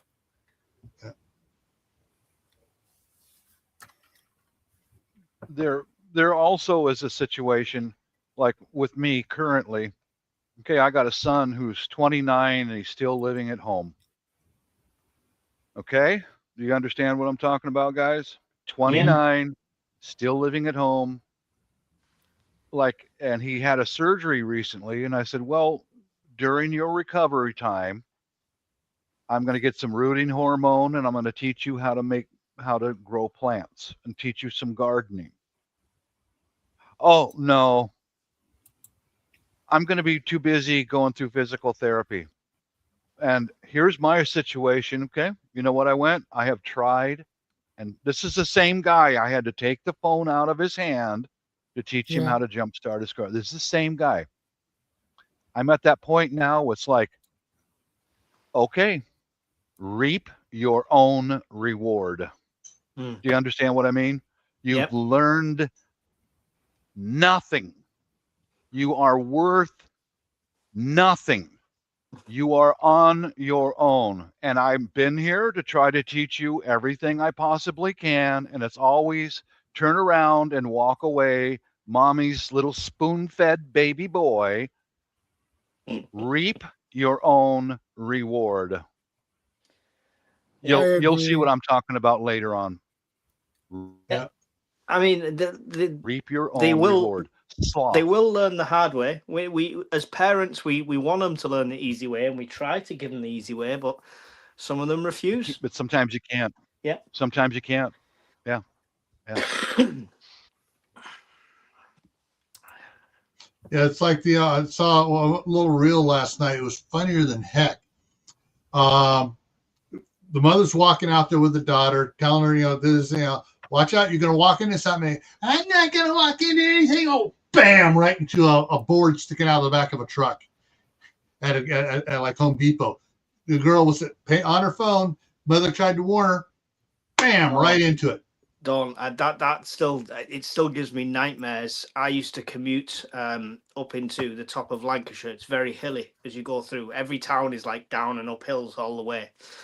And there was a crossroads. There was a main road that I was on, but there was heavy traffic, and then there was a side road.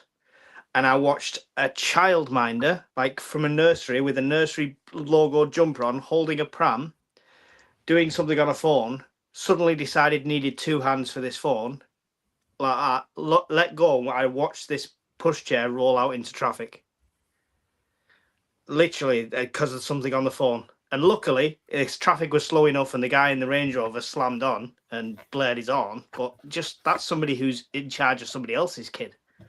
Yeah. Yeah. Some people just, that's another work ethic thing. They're, just daily life ethic. We don't know, Marty. It's gone. It's got lost in the abyss. Bloody kids is the topic. It should be called Bloody Kids. That's what it should be called. Yeah, I just, if you try and try and try, like with my son, I've tried so many times to teach him something, but he is completely video game addicted and he will not leave his bedroom. I'm at the point where it's like, you had your chance. Yeah. I tried to teach you so many different things, but you will not leave the bedroom, and your mommy allowed it. So, and every part of you wants to. Every part of you doesn't want to give up on them, but you can only go so far. You can only go so far, and I'm at that point now, Mike. I'm at that point. It's like, okay, we got in conflict with the wife the other night because he did something stupid, which requires surgery, which means he's crippled right now. It's all self-inflicted, and I'm in conflict with my wife because that's her spoon-fed baby boy, and I said, I want you to be clear on this. Spoon-fed baby boy is not going to move back to the Philippines with us. He's not going to, because I will not have somebody living on my couch for the rest of his fucking life. He can stay here in the States and go on welfare and wave goodbye. Yeah. He's at that point. He did something to cripple himself intentionally that he planned ahead for years. He planned ahead for this. And I'm like, you did this to yourself. I have no sympathy. I will help you. I will not let you starve. I will not do you harm. But there is no more empathy or sympathy for you. I mean, you justified that in any way, Bob, because if he moved over there with you and touch wood, God forbid something happened to you, he would not survive out there. No. And he wouldn't know what to do. He'd go back to his video game while I'm laying on the floor having a fucking heart attack. He would. Or a stroke. Yeah. He would. Yeah. Because he doesn't know reality. I mean, Yeah, the wife and I are in conflict right now because she says, I will not forsake my children. I said, I'm not asking you to forsake them. We'll put him on welfare before we go overseas because you and I are done raising kids. Yeah, tough love. It requires it at some point. It has to be tough love, and if Yeah. that's making them go to prison for a month to scare them straight, if that is cutting all finance off, whatever it has to be, if you've tried the nice way, you can only go so far. Yeah. I would say it's a lack of discipline and self-discipline. What it is it's internet video game addiction. Yeah, that's the driving force right there. If you're living 100% on YouTube, whatever, you're making a mistake because you've got to be physically active and do something. And the other part of that, Bob, is they're learning bad things from those videos because they think they're so cool. And people are getting away with crap. They go, oh, I want to do that too. I'm going to get away with crap. And so they see stupid things and they do stupid things and they just, Well, they're also learning it from us, watching us. I've already been out doing stuff out in town and getting some things done around the house. But if you haven't done that and your kids are watching you sit on a panel all day, all night, you're just as bad as they are. Period, guys. Yeah. You are. You are just as bad as they are. You're teaching them sloth. You're teaching them how not to be involved in doing anything. So we know that we've got to teach them to be able to put shit down and walk away from it and do something in reality. Exactly, yeah. The little things, like I say, they have a board game every time they come here. Doesn't sound like much, but it separates all that screen time. It forces conversation, family time, and math and skills. Physical movement, physically thinking, strategy, all that. Yeah, that's very good, Mike. I like that. Yep. But if you're just watching you going on YouTube doing lives all day, all night, you're not helping your kids. You're hindering them. Because they're going to follow your example.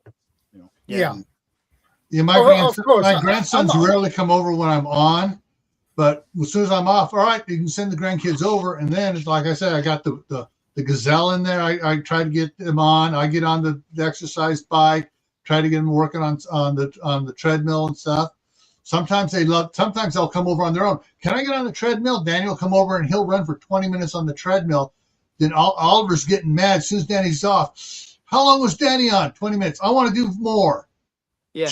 This is what I think we have as a group, especially here right now. We make content based on stuff we do, stuff we physically do, right? And we moderate that, and it's moderated with real life. I think what you're on about, Bob, is somebody who sits there, puts Call of Duty on and streams all day and all night and stuff like that, and literally is detached from reality in that sense. Yeah, and you can tell by the language. I don't have time to be on YouTube full time. I don't have that time. In that, I have work.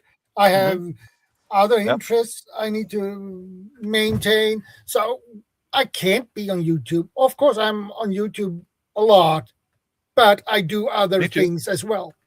Yeah, moderation. That's all it is. Yeah, it's all it is self-moderation, and they don't have it anymore. They be in the bonnet. I'm on this game. I have to play it forever. This is how I'm going to make my living. This is how I'm going to make millions.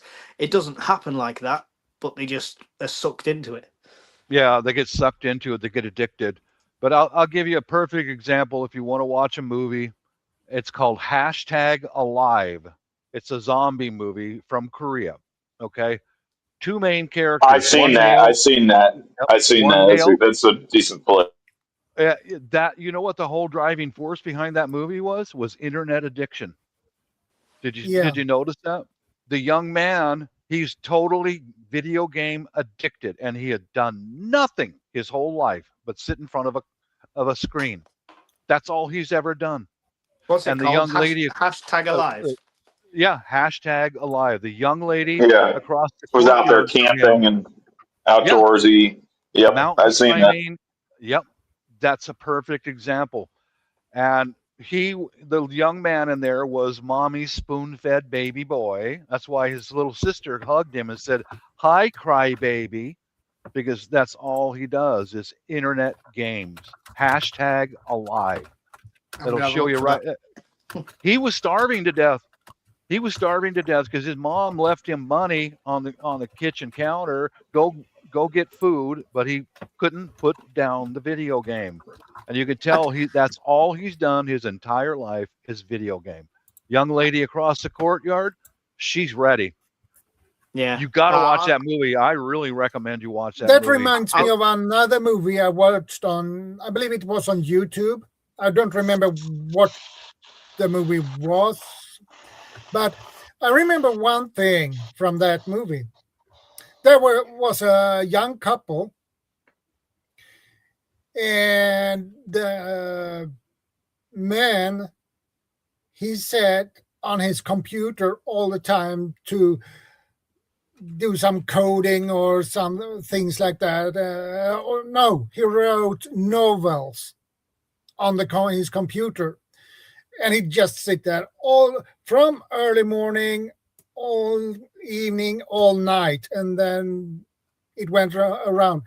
And what he did, and his beautiful lady said, "Hey, we need food."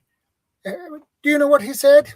"You go out and get some food among all the zombies." A wonderful idea. So she had to do all the work, and after a while, she got really pissed on him because he just sat on his computer, in front of his computer, and wrote his stupid novels, considering her opinion. Every zombie series and zombie film ever, when they're 28 days later, but when they're slow moving zombies, and you think, how did these people die? How did they get bitten? How did they not pay attention? This is how. This is how we're got. Most of them would have had heads in the phone when they got bitten. Yeah. I've got my YouTube right here, but if you notice, even while we're talking, I'm making the elements to make soil for my garden. I'm do you know what I'm doing? Yeah, at I the was moment, Bob? cooking up dinner while we were chatting. So at the moment, I'm in the middle of 48 hours without power or heating. There's my tent in the front room with the blankets on the floor. Candles everywhere, torches. That's why I've got a head torch here, and a power bank. And then all my food's getting cooked on the gas stove in here, and the rocket stove thing there, and literally living 48 hours with no electric, no heating, anything like that. Okay, so the videos you've been doing there, they've been legit. I thought you just shut the lights off and you're doing an experiment without power. So this actually is like you actually did have a blackout. It's off at the breakers. She's going to kill me because we've lost some of the food in the freezer by now. But yeah, it's doing it properly. So I found holes in my own preps already. So it's successful as far as I'm concerned. The videos might not get many views, but it's pointed out things that I need to change. What do you need to change? Entertainment, for one.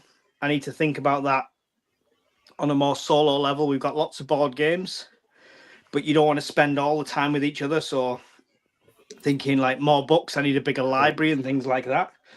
I need to change the wind-up radio I've got. Was from Amazon. It's great, but you wind it for ages, and if you've got the volume on, it lasts about 10 minutes. So I need to reassess that. And basically, organization is the other thing. One thing I've noticed, which you really don't know, is it's to flick a light on, because I can't find where I've just put this torch, or I can't find where I've just put this vape, is such a thing you take for granted. So tripping over things and organization is key. So that's the lesson so far, but there's other ones as well. But I've definitely learned a lot in the first. What are we on now? What time is it? So I've been going 28 hours, 30 hours now. We're at 30 hours. And I've already learned loads of lessons. I've got notepads. I'm taking notes. My There preps you are going go. to change so much. Good man. Good man. Take notes. You bet. Yeah, but I do the same thing. I'm ditching my barrels is one of the lessons I've learned. So do you know I've got the big, huge, like 25-litre blue barrels? That's what's got my pasta and stuff in and rice. Now, the practicality of them to open them up, get a serving of pasta out, close them back up and stuff, are not as good. And now I've ordered 25-litre food buckets to split them levels of portions down. So I can go to the prepper pantry, get a bucket of pasta and leave it in the kitchen, and that will do me for a few days, rather than having to go back into this huge thing. So there's lots of lessons, and this is why you test stuff. Yeah, well, like I said, this is why, like, my water storage. Like, I've had people tell me so many times, like, if you just get an IBC tote, that would get all your water storage cover and more. It's like, yeah, but it's not mobile. Like, I know some people that I like Gil. I'm not ragging on Gil. It's just I've had people in the YouTube comment section just get an IBC tote, get a bigger container, you get more water storage for your volume. It's like, yeah, for less money. It's like, and I agree with that, but I prefer mobility as far as like being able to pick these up and move them into the kitchen. Yeah, so I've got a varied amount of water and stuff like that, and I've not touched hardly any of it. I filled the bath as soon as the power went out to the brim. I've been using, because the water's off as well, so I've been using the bath to flush the toilet via a bucket and stuff like that. But to be honest, I've not opened a single bottle of water yet. My Berkey filter, I've got halfway through that. That is it. So I'm using a lot less water than I thought I would. And I'm cooking, I'm cleaning, I've washed the pans that I cooked with. I even did a bit of laundry in a tub to show people how I do manual laundry. So I'm using water, but the calculations online are a bit overestimated as far as I'm concerned for that. So, and another lesson is this power bank, see 81%. Yeah. That was at 85% 26 hours ago. It's charged my phone 3 times. It's charged batteries, everything. If you're not plugging a TV or a fridge freezer into it, this thing is an absolute beast. And it's the cool thing is I even had it on last night as the light, because it's got a light built in. Whoop, there you go. So I put that behind me last night while I was reading my book. And so it was there for a good 2 hours. And I could leave that on all the time now. And it'll stay at 81%.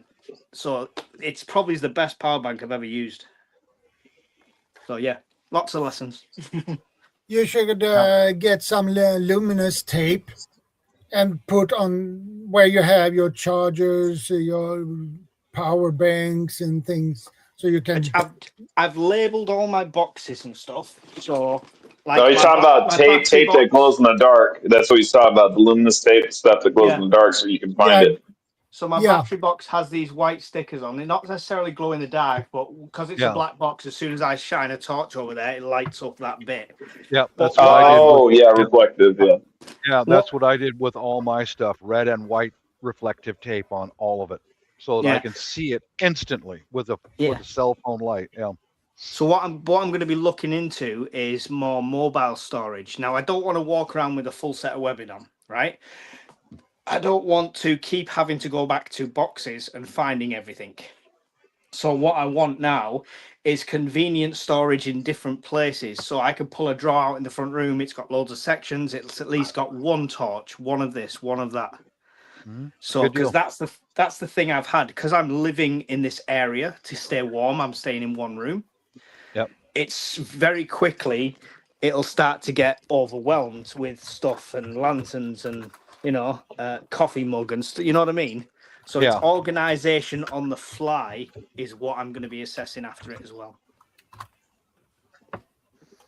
Yep, very good, very good. That's what I did when we had the riots here in 2020. I sat there at the kitchen table tying up waxed fire starters and took notes. And as soon as it was all over and everything went back to normal, I started making improvements. Boom, boom, boom, boom, one at a time. Yeah. Yeah. I've literally got deliveries coming Monday because of everything. I keep going, oh, actually, if I did it this way. Yeah. So you can think you're the most prepped, organized person in the world. You've followed all the best YouTubers, etc. Yep. Till you put yourself in that situation, you don't know if it's going to work for you.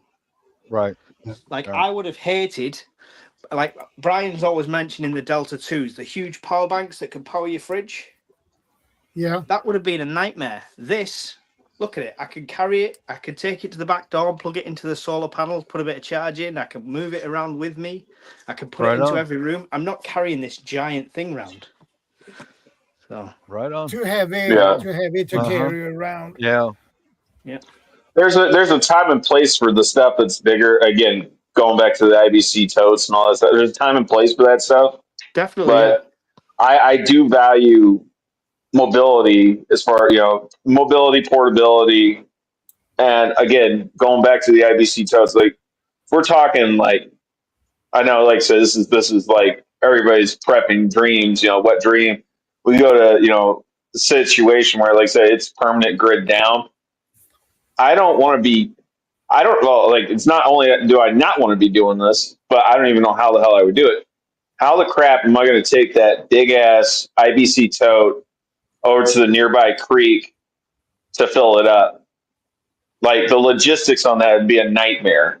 Just carrying it empty. And then once it's full, you need a damn forklift to load it. Yeah. And you need a trailer or a pickup truck for it. Yeah. Well, I was just going to mention a forklift. You'd have to have a forklift with an IBC tote, Yeah.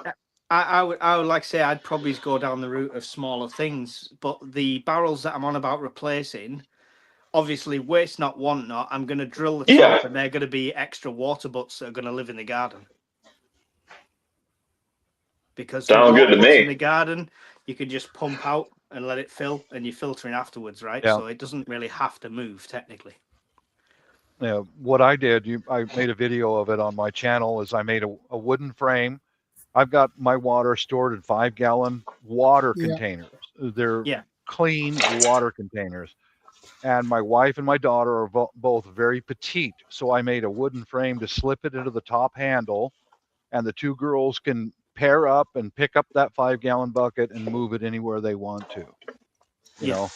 Yeah. Mobility is important, you bet. Yeah. Your own physical ability has to come into it as well, Bob, right? Because I could fill these barrels now and lift them through the house. What's to say I could still lift them through the house in 5 years' time or 10 years' time? Yeah, that's what I'm going through right now, Mike. Yeah, I'm aging, and give you an example of how aging does affect you. Is that when we moved into this house, I bought the cheapest lawnmower possible. It's electric and it plugs into a cord. Mm-hmm. Well, the first year was great. The second year was getting a little bit more challenging because I'm 62 years old. And now I just finally received and unboxed and assembled a self-propelled electric rechargeable lawnmower. That's because of my aging, and my physical ability is being diminished every day. It's just a fact. And that's a big topic. You have to work that into your preps, especially since both my wife and my daughter are Asian and they're tiny. They're really tiny, So, and they don't have the strength to lift 25 kilo of water. That's right. It's impossible. I can do it, but for how long, I don't know. I'm 54. I'm 54, and soon I'm in your age, Bob, and I might not be able to lift 25 kilo of water. Yeah. Let's be fair. I'm the youngest guy out of this whole panel. I worry about, what if I injure myself, because I've been injured before. It doesn't even necessarily have to be you're getting old. You accidents happen. You injure yourself, man. Everybody in this panel knows how much it sucks to have limited mobility or not have the full use of a limb. Yep. I was literally just about to say that because in the past I've thrown a bag over my shoulder and it's put my back out. Yeah, I've also lifted massive heavy weights and I've been fine. So the littlest thing can put you out of action. So you need to prep for everyone in your household. And what Bob's on about with the lawnmower is a good example because he uses it regular, so he's noticed that. But if you as a prepper sat at home have sorted your water A sofa out into survivalist. if you're a sofa survivalist at home and you've sorted all your preps out into big heavy containers and you manage to lift them when you put them in there, don't think in 10 years time when it all hits the fan that you're still going to have that ability. You need to move them regularly. You need to test that. You need to keep trying and adapt. Yep. What you're doing now, Mike, is worth doing. Make a note of it, and when you get done with everything, make a video and share it out. You know, this is what happened. This is the problem. This is the solution. This is the problem. This is the solution. Yeah. And the other thing that's got valuable information. The other thing that comes with age is more candles. The risk to get injured increases by age. Yes. And the problem is when you get injured, it takes much longer for you to recover from that. To heal. Yeah. Yep. That's why I've got so many sources of light for my house, the solar lights, the lanterns, and flashlights, all that, because at my age, if I take a fall, I could break my wrist right in the middle of power failure and everything going sideways. Now what am I going to do? Yeah. Now what am I going to do? You know? Yeah. Lighting is so important. But the candles was an interesting lesson as well, because I've got like dinner candles as well, like the tall dinner candles, right? Oh, yeah. So I know people aren't fans of that, but I had 2 of them lit in here last night, and the heat kicking off them was more than 6 pillar candles. Yeah. If you want it for the warmth, they kick out more heat for some reason than all of these pillar candles put together. They burn quicker, they go through them quicker, but it took the chill off really quickly. Now, here's a thing that I found out through practical application. Those dinner candles, those suckers have a tendency to fall over, dude. Oh, yeah. So don't leave those unattended ever, even for a minute, because they'll fall over in a heartbeat. So what I did with all of mine that I gathered up is I melted them down and got my own molds, and I made them all into pillar candles. You know? Yeah. Because I had one of them fall over. Fortunately, it went out when it hit the tabletop, but it's like, holy crap, man, that could have started a fire so fast. But see, like this, you put stuff down and then it's gone. Yeah. But one of the things as well, so there's the pillar candle. So I got a decent, let me get into some light so you can see it. I got a decent holder for it. And I taped the bottom so it was a tight fit in the bottom. So around the bottom you can't see, but there's tape in that, so it's wedged and it's fit. But I only use these to take the chill off, because like you say, I didn't want to leave this at any point unattended. So I get what you're saying, but I need to rethink my heating situation, definitely. Quick, it's only 7 degrees Celsius outside. In here was 19 last night. Today, right now it's 11 degrees C inside here. Yeah. So I'm not sure you what lost the Fahrenheit. a lot of heat. Yeah, quickly. And it goes so quick without any form of heating and stuff like that. Even if I put the gas burner on, it's momentarily and it drops out. So I definitely need to think the heating situation as one thing that I've wrote down. Because at that rate, I would go through candles like no tomorrow. I've got 6 pillar candles burning there. If I had to have that every single night, how long am I candle? I thought I had a lot of candles. They won't be locked for long. I agree. Oop. and then my tripod's broken, so that doesn't help. As I say, you could take those. You can take those dinner table candles and shove those into Well, I guess you said you guys don't have Crisco. You can shove it into some Crisco, some sort of vegetable shortening, and make a longer lasting burning candle. Or a little tub of lard or tallow. Yep. Yeah, beef tallow. I mean, I've got tallow, sir. I've got a little ethanol fire that you can use inside, but I've not found the need to break that out right now. Again, layers. I've got 3 pairs of socks on. That's done the job. What's that? I have my heat turned up a bit right now, just in case power goes out tomorrow during this snow apocalypse. So, yeah, that's hitting a lot of your places, isn't it? Well, speaking of snow apocalypse, that's why I'm not at work today, guys. Texas is in a state of emergency right now. Even though we've got maybe 1 or 2 inches of snow that's accumulated on the ground, and it's not so much the snow; it's the ice. We're getting ice storms. That ice is actually what's got me concerned. The ice, but I can't do my job right now because the warehouse where I deliver to they've shut down for the winter. There was a YouTuber in Texas that was saying stores are selling out of generators and stuff like that. Yeah, I'm not kidding you. I kid you. Oh man, I should have done a video on that. It was something else, man. I'd never seen anything like it. Waters, bottled waters, completely cleared out at one of the Walmarts, just gone. Meat section decimated. Most of the cheeses in the dairy section decimated. All the propane, everything, propane bottles, propane stoves. Well, there were some propane stoves, propane heaters, gone, just gone. And then when the last location I seen that was still selling propane was Ace Hardware. And of course, I don't like buying propane over at Ace Hardware because they mark their crap up. For me to buy 4 bottles of propane, it cost me $28 at Ace Hardware, whereas Walmart usually has a 4-pack of the Coleman's propane for $18 and change. Well, went over there, I bought some the night before, and I went back and was I was going to buy some more. They were gone, just gone. Same with all the home improvement stores. They didn't have any propane.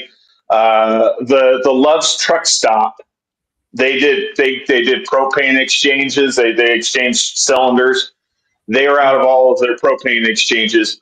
So I was able to top off one of my 20-pound propane tanks over there because they had they also refill propane too. Make sure you keep some money to one side.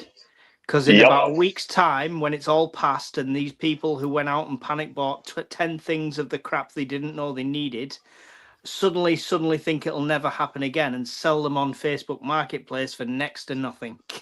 Yep. That's what gets me. They had, several years ago was so bad for Texas, the snow apocalypse 1.0. And, they were same thing. They were sold out of everything.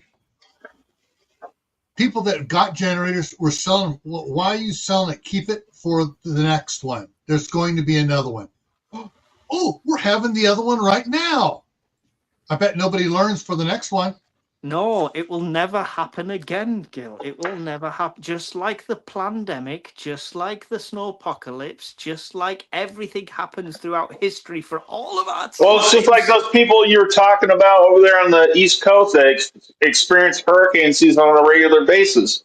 Yeah. They end up throwing away all the plywood they just got done buying. It's like you said, label it, cut it to size, label it for each window for which side of the house, and just store it away. So you ain't having to rush out and go buy more plywood before the next freaking hurricane rolls through. Yeah. Well, the difference between it is us and people like that is we expect we might have to use it at some point, and they always see the short term. If I sell this now, I can get $100 on Facebook. I can put that towards 2 new video games. Yeah. Or a big old bottle of booze, or some, a bag of weed or something, Exactly. Yeah, it's short-sightedness, and they're not using their hindsight either.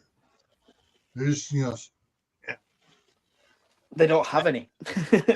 and that gets back to the topic. That's why we need to train the next generation growing up, whether it's your kids or your grandkids.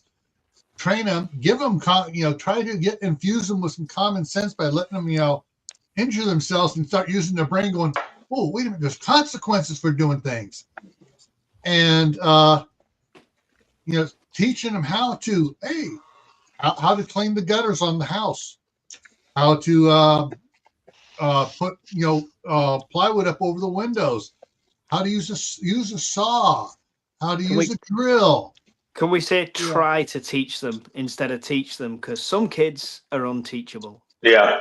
I'm just going to say, growing up as a kid, I was fortunate enough to have an unruly older sibling that I could learn from what not to do. Like, I love learning from other people's mistakes, because I don't actually have to firsthand experience the pain and the trouble that they're dealing with. I just get to, watch the consequences of their actions. Like, okay, I know not to do that. Yeah. But yeah, if someone says, you have a problem teaching somebody, that's where my dad would say, that's where the cattle prod comes in. Honestly, so when my oldest son did eventually leave home and move out, he moved into a flat, had nothing, was waiting on money, paycheck to paycheck kind of thing. So I turned up to, the first time I turned up to see his flat and stuff like that, I had 3 big bags full of pasta, rice, tinned foods, sauces, seasonings. Basically a month's worth of food if you were a prepper and you were frugal.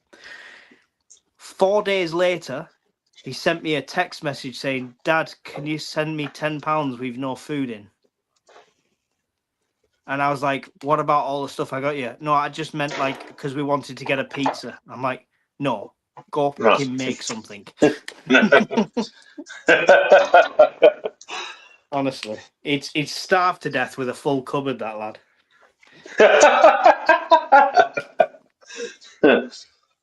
Sorry, I don't mean it, but it is funny.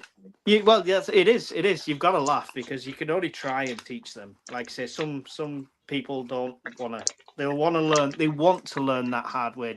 Some people. And Kaylin has a good point, actually. Teach kid how to repurpose items as well. What was that? Sorry. Kaylin's stream teach kids how to repurpose. Yeah. I mean, I was the younger of 2 brothers, so repurpose was my middle name. If it wasn't a hand-me-down, I wasn't wearing it. Yeah, that's how I grew up too, Mike. I was the youngest of 3, and I grew up on hand-me-down clothes. Just fact, Yep. That's the way. That's the way to do it. Yeah, if you can repurpose it, you do it. If you can't, throw it away. I think I want preppers to start getting more in that mentality. Over here during the war, it was a make, do, and mend kind of. That was the motto. Right. And I'm trying to get into that now. So even the missus has started sewing and stuff. Like, there's a hole in them trousers. Instead of throwing them away and driving off down to the store and buying a new pair, let's stitch them. And we've started doing that. But I think a lot more people need to do that. If nothing else, to help combat the cost of living, guys. if that is possible to mend them, just do it. Yeah. And as long as it's possible. If you can't do it, you can cut those pants in pieces and use them for other things, like create a pouch or whatever you want. So put your hand up, even in the chat.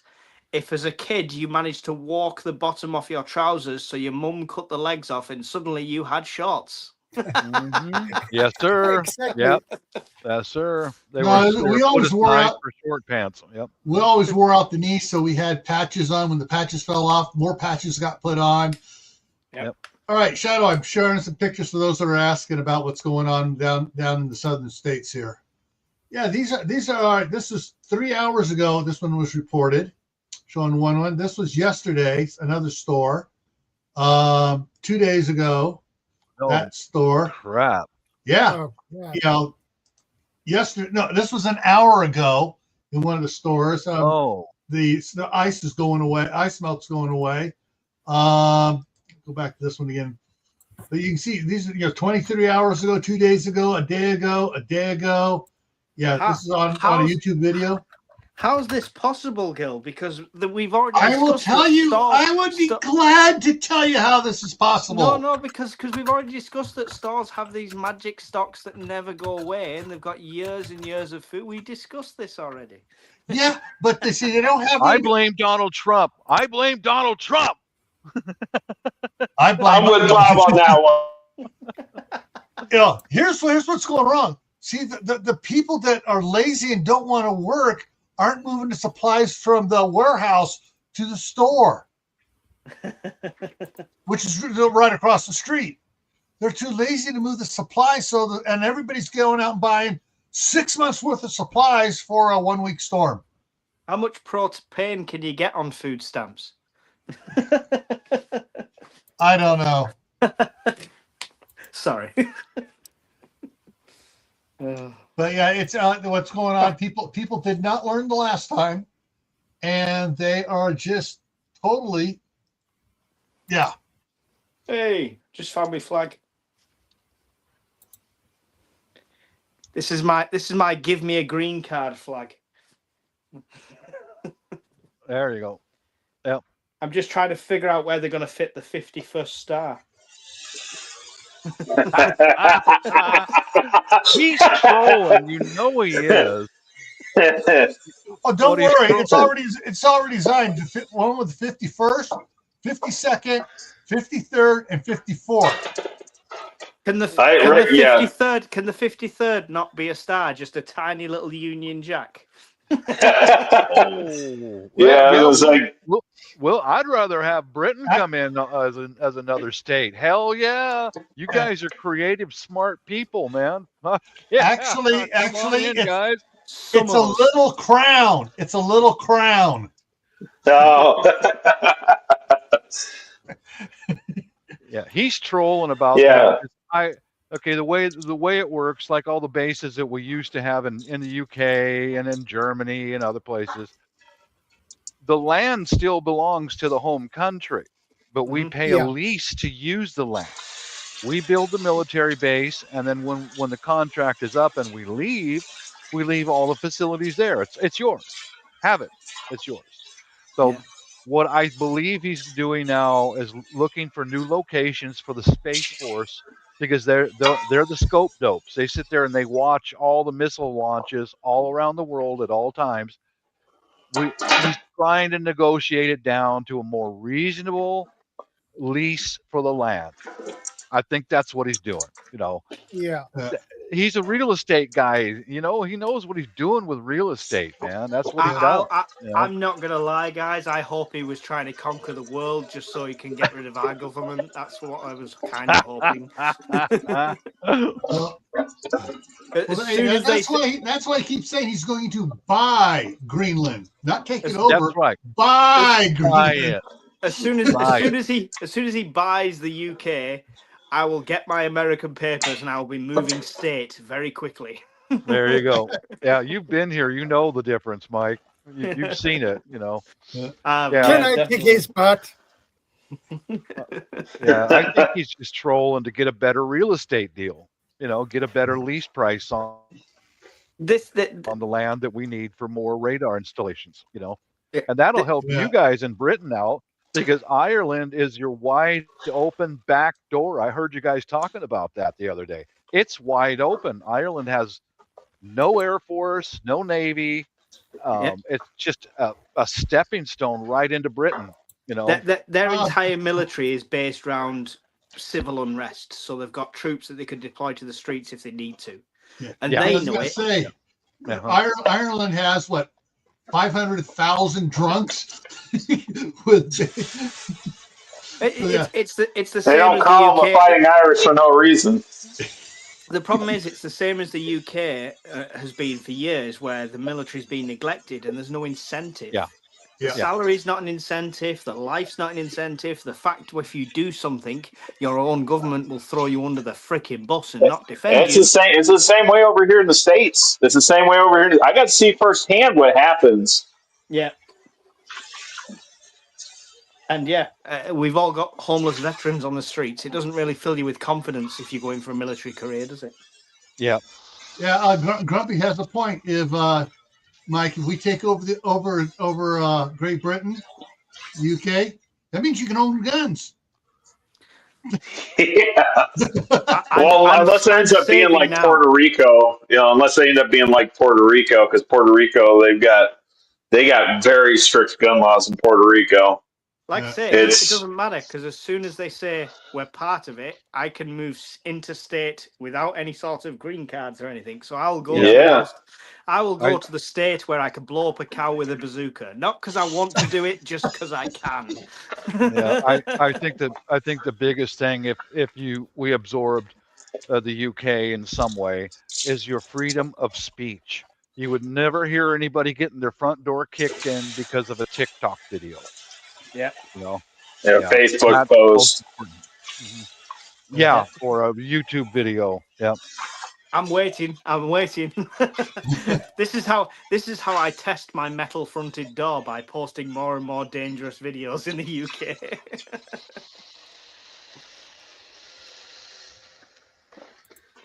Yeah. But God damn it, Mike, I will never learn how to drink tea. I'm going to drink coffee. I'm not going to do that British tea thing. No, I'm not drinking tea. You just listen. Once you've had it prepared properly, a good cup of tea before you go to bed. Coffee's like, you can't have a coffee just before bed, right?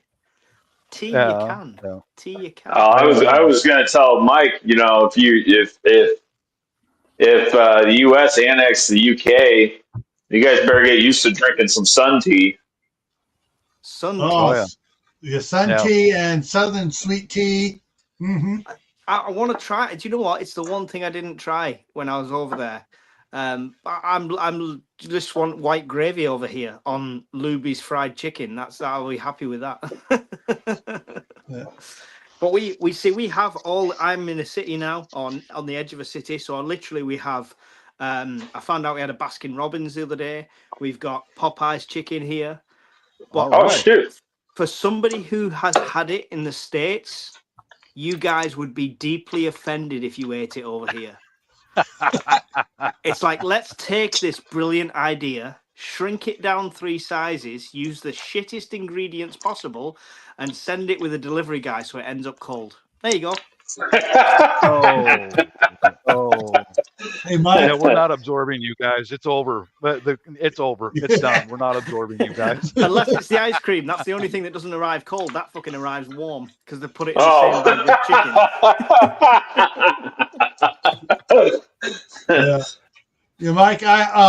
My ancestors haven't had tea since we threw it off the boat in Boston Harbor.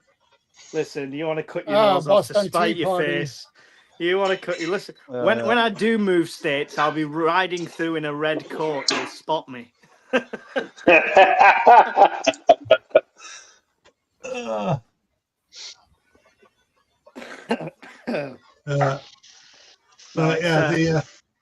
pipe dream.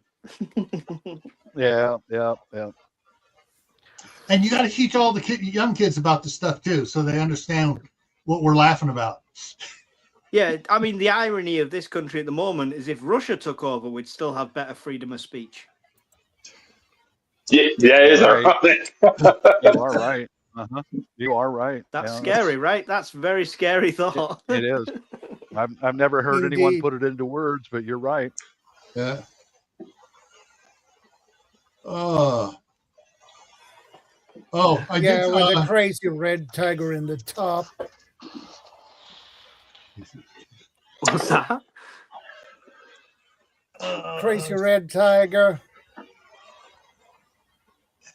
The guy name begins with P. All right, yeah. He's the big red tiger.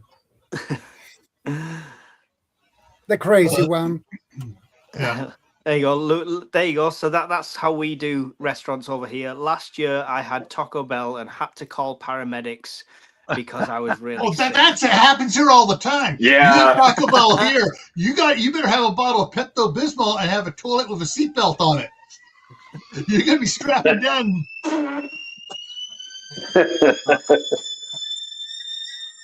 Yeah, it's KFC's the equivalent of the best chicken here, and that has given me food poisoning, and I've never touched it since.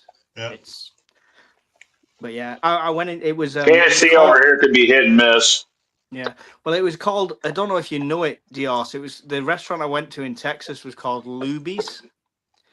I don't know how big they are, but this was 20 years ago now. Yeah, I might have heard of them, but like I said, I've never been to one.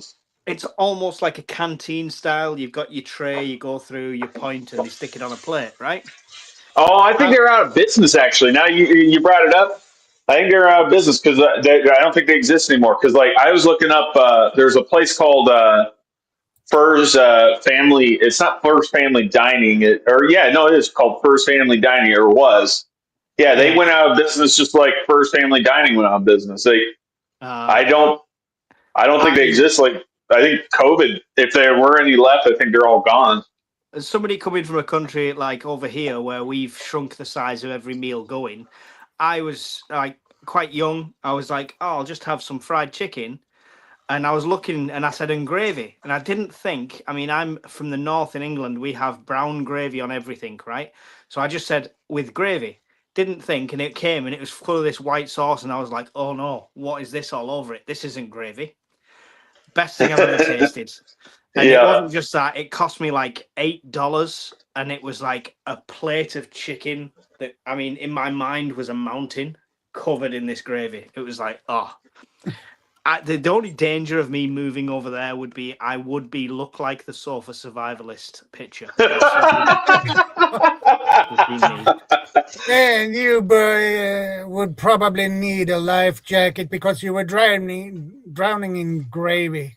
Definitely. I mean, yeah. I think what it would be like when I first moved there, it'd be a 3-month binge where I get to the size of I'd look like the guy from I Want to Live, Jerry, when he cut him out of his trailer, the guy from Jerry Springer. I'd look like him, and then I'd get on the fitness wagon again and try and get back right. When you were having did you have biscuits and gravy with sausage on the side when you were ever over here? I had biscuits and gravy. With sausage on the side? I don't know if it was specifically that, but it was part of the hotel breakfast. So there was sausage, there was crispy bacon, there was biscuits, there was gravy. Yeah. Because that's, you want to take the sausage and biscuits to the next level. You cut the biscuits in half, you put one of the sausage patties in there, and then put the gravy over the top of it. That takes it to the next level. Listen, when I get there, you can send me all of these. I'll put them to the list of things to do and try and avoid a coronation. Ah, he's in the chat. He's in the chat. Who? The sofa survivalist. The sofa. Hey, sofa, welcome in. I got a nuke for you. I thought that was only for raccoons. I am going to airstrike that fucking raccoon one of these days.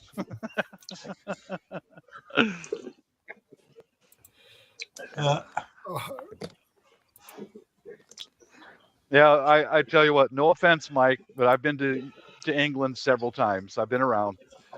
And I think our sofa survivalist, he's a chef. He is a chef. I would not recommend him to go to England for looking for any really delicious food. No. Now, I won't have this. If you're willing to spend the price of a small house, you can get some really nice food. We've got Gordon Ramsay over here and stuff. But but oh boy, yeah. Well, but your pub food is like carrots, potatoes. Listen, there you go. I won't have this. I won't diss a Sunday roast. I mean, the different. Yeah. Sunday roast is good. It's like Thanksgiving without the sugar. That's how I explain it to my American friends. It's Thanksgiving without the sugar. So no candied yams, no sugary syrup on your carrots. Just everything without the sugar. All right. Someone asked the question. So, Shadow, here it is the answer to it. To be sharing it there. This is biscuits and gravy. Different ways of serving it up, but basically, you got All right. So nice... anyone in the UK, it's a scone. All right. It's pretty much a savoury scone. Yeah, and they sometimes they serve the biscuit. I mean, the gravy inside the biscuit. They sometimes serve it with a sausage patty or links on it next to it. So yeah, there's a lot of different ways of serving it. But search English scone, SCONE, Gil, and you'll see exactly what you think biscuits are, but we'll put cream and jam on it. Yeah, this gravy here is a sausage gravy. It's got bits of sausage in it. So scone, SCONE. Yeah, scones. Yeah, yeah. There you go. So pretty much same texture, same sort of thing, slightly less dense, but it is a sweet over here. Rather, it's almost like a savoury bun that you fill with sweet stuff. Yeah, but they do make it with sugar as well. Right. Like raspberry jam inside of it or strawberry jam. Yeah. I will say this, Mike, is it one of the two of the most delicious things I've had in England. One is an English breakfast. That's killer. Man, it is beautiful breakfast. Done right, Best yes. breakfast I've ever had. And two is tea and cakes. Oh man. High tea. Yeah, like high. Yep. Yeah, gravy. There are two types of gravy over here. I mean, some responses thing. There are two types. There's a brown gravy, and that's just served over like we take a pot roast away. You make the slices of the beef and stuff, or you're making a roast beef sandwich. You'll put the brown gravy on it. The white gravy is more of a southern gravy. Yeah. It's corn flour, right? No, it's regular flour. All right, to make the white gravy, you start off, you take like a cube of quarter cup of butter. You melt it down. You add your flour to it and slowly stir it as it browns up and stuff, or just do it quickly when it's still white. And then you pour milk over it. No, then you start adding like beef broth to it or other broth to it, and it thickens up. And you just keep slowly doing it. You don't want to get lumpy. You want to keep it creamy. Once you have your nice base of gravy, you can add like the ground up pork sausage to it, or you can add ground up chicken chunks to it for a chicken gravy. You can season it with different seasonings, mainly salt and pepper. Right. Black pepper is good. Stop. Unless you're going to sponsor my green card, stop talking because it's not fair. Hey, Mike. What's I've heard the terminology tea and crumpets. What is a crumpet? A crumpet. Oh, it's hard to. It's a sponge. So it's like bread, but it's a spongy springed material, and then you put butter on it, melts inside it. I don't know what to best describe it as similar. It almost sounds like a sponge cake. Here it is. You can't show a picture of the texture. It's weird because that looks crispy, but if you break that apart, it's almost like literally like a dish soap sponge, like bouncy, like springy. Trying to find they the ones here that they show cut. They're showing the backside, not the inside. But I think the crumpet, the American version of the crumpet, has been butcherized, and it's called an English muffin. So an English muffin is a thing. No, an English muffin is a thing, so that's different. Okay. That's more like, that's what McDonald's serve their breakfast on over here. Yeah, that's what they do here too. Yeah. They make muffins that's different. The crumpet's a completely different texture. Okay. I'm trying to think if there's Holy crap, it's really snowing out there. Sorry. Yeah, it started snowing here too. Oh, nice. No, it's coming down pretty hard over here. It's like snow is a rarity down here. I'm not saying you don't see snow. It's just you'd be lucky. You'd go an entire winter and you'd be lucky to see one or two snowfalls. Let's see if any of our English friends in the comments have described it better than me. Lewis Harris said Yeah, it's made with pancake mix, but spongier. Okay. Yeah. Mike, I will give you if you example. become an American, you're going to miss your eating spotted dick, aren't you? Never had it in my life. It's horrible. Really? or my stepdad used to love bread and butter pudding. And that was another one. And there's all sorts of dishes. Like, I don't like a lot of the. I mean, I am literally. We have Richard Hammond over here, who is on Top Gear, who they take the mick because he's always got a cowboy hat and drives a pickup truck. That is me, but I can't afford the pickup truck. I am literally the American. You can afford the cowboy hat. I'll give you an example. I got Stetson. I've got boots. I've got everything. Oh, okay. I'll give you an example of English hospitality. Is that we left Spain and then we went to our relative's house. My wife's sister is married to an Englishman, and right next door to him is a bed and breakfast. His wife is Filipino, and he's English. And I went over there to meet them, and he's former RAF, and I'm former U.S. Air Force. We hit it off very well. Mm-hmm. For the next 3 days, I was just sitting there in Gary's house, and I'd get a knock at the door. There's his Filipino wife. For 3 days in a row, she'd be there with a huge plate with an English breakfast made just for me, because we're both airmen. And he does the cooking. It was like 3 days in a row, an English breakfast just for Bob. I was like, man, I could get used to this. Honestly, that should be my plan. I should move over there and open like a place that does English breakfasts over there. You should. Oh, hell yeah. I used to go on to a regular trip with a workplace I had. There was 28 of us, and we'd go to like mountains, stay in hostels, and do weekends, right? I used to do the breakfast for everyone, 28 people. And you learn so many little tricks. I tell you one, do you know a grill tray that goes in your oven where it's got the grill, but it's got like a metal dish underneath it? Yeah. So I half the tomatoes, I lay them in the dish, put the grill over the top, and then run the bacon on the grill. As the bacon cooks, the bacon juices drip into the tomatoes and cook in with them. All right. Self-survival is going to work for you, Mike. He's volunteered to work for you. That's fine. You've just got to provide the green card, the land, the premises, the ovens. Oh, boy. Yeah. I think that ends up me working for you, but never mind. Probably, yeah.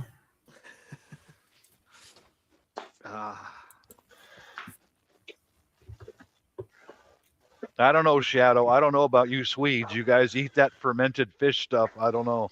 I don't know if we're going to adopt you as part of the U.S. or not. I don't know. That fish could be a chemical, biological weapon right there. As soon as you open it up. I think ice should use that in a water cannon.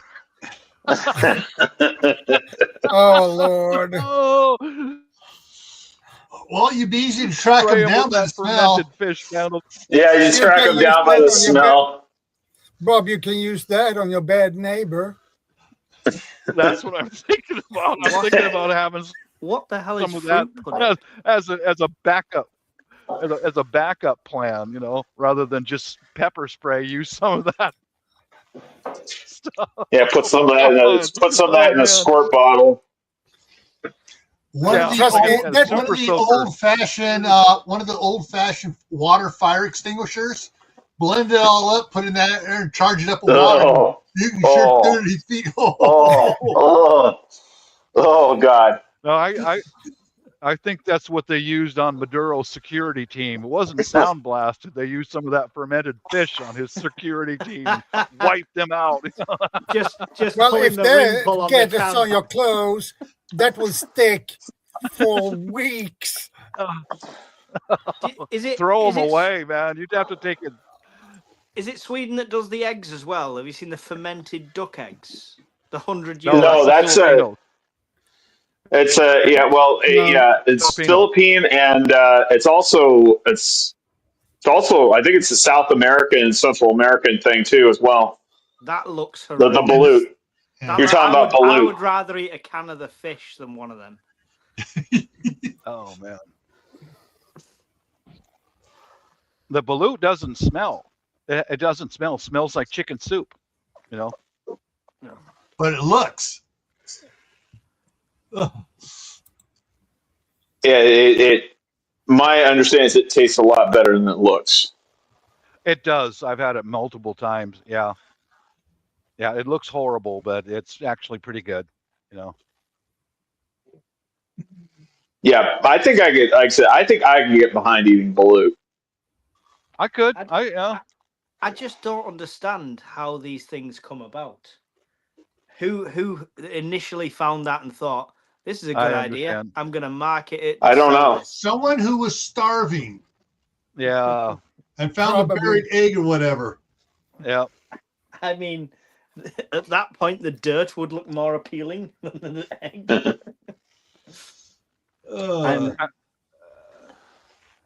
I'm looking at an app that Virginia Roots shared with me. It's a weather app because her significant other is a fisherman, and looks like you guys down there. Oh boy, you guys are in for a hell of a ride because you got a real wide band of snow clouds coming all the way across the country. It just misses us and Oregon and California, and the rest of the country is getting a big band of really raunchy weather coming out of Alaska and Canada. You know. Yeah. That the Arctic blast is what's coming out of Alaska and Canada. Yep. Texas is getting hit with the moisture that's coming out of the Pacific, which is colliding with that Arctic blast and it's creating all the snow and ice. Yep.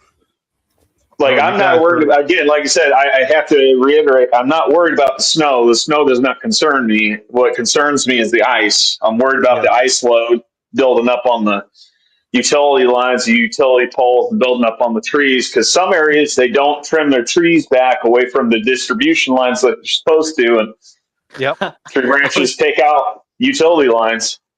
Yep. You can all read that comment. I'm not reading it out loud. This is Brian's justification of where the fermented fish came from. Oh, God. He took it off the screen. Actually, the fermented fish we have here, that was created by accident, actually. Oh. I'm not surprised. A nuclear accident? No, actually,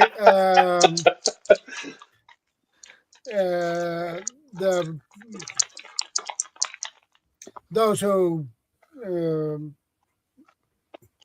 long time ago they tried to store the fish. They used a lot of salt, but the problem was at a specific time they didn't have enough salt, so they used the salt and that's why, and the fish begin to ferment it. Oh. So when they open it, it smelled, and they had to test if it was good to eat. So they, I think the smell would have told me no. Can you imagine that guy? That was someone's apprentice in the fish shop. You need to taste that. What? Let's see what happens. Bring the new guy in here. Taste this. You know. Yeah. All right, there's the big storm rolling down through Texas and on towards Florida. Yep. And they're getting some conflict right down in this area here of stuff going on.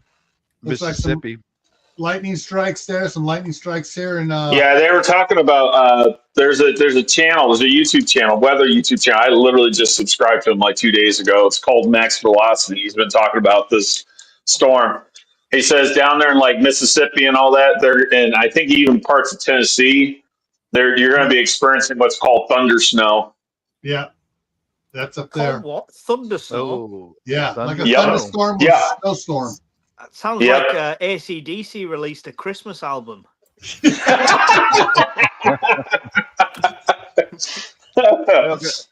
Well, guys, I'm going to go throw out all this shredded cardboard I just chopped up while I'm sitting here chit-chatting with you guys, making some soil.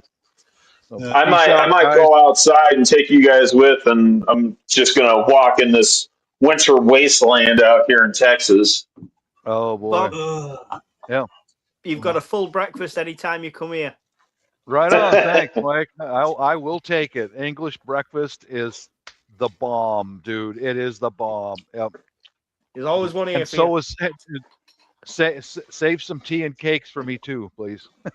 All right. Peace Deal. out, guys. Later. Later, Bob. Yeah.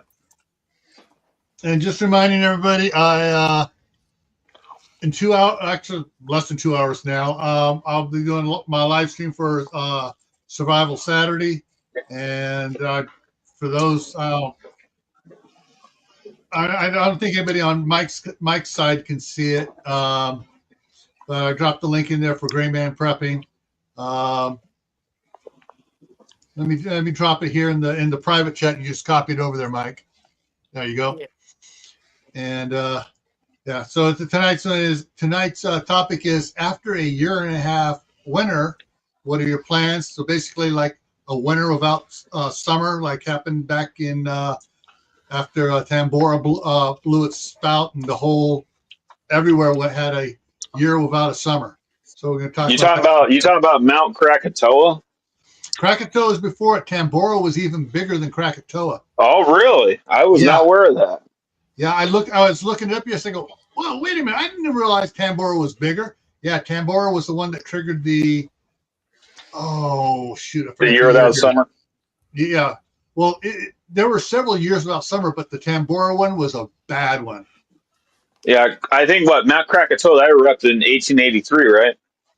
Something like that. Hang on here. Give me a second.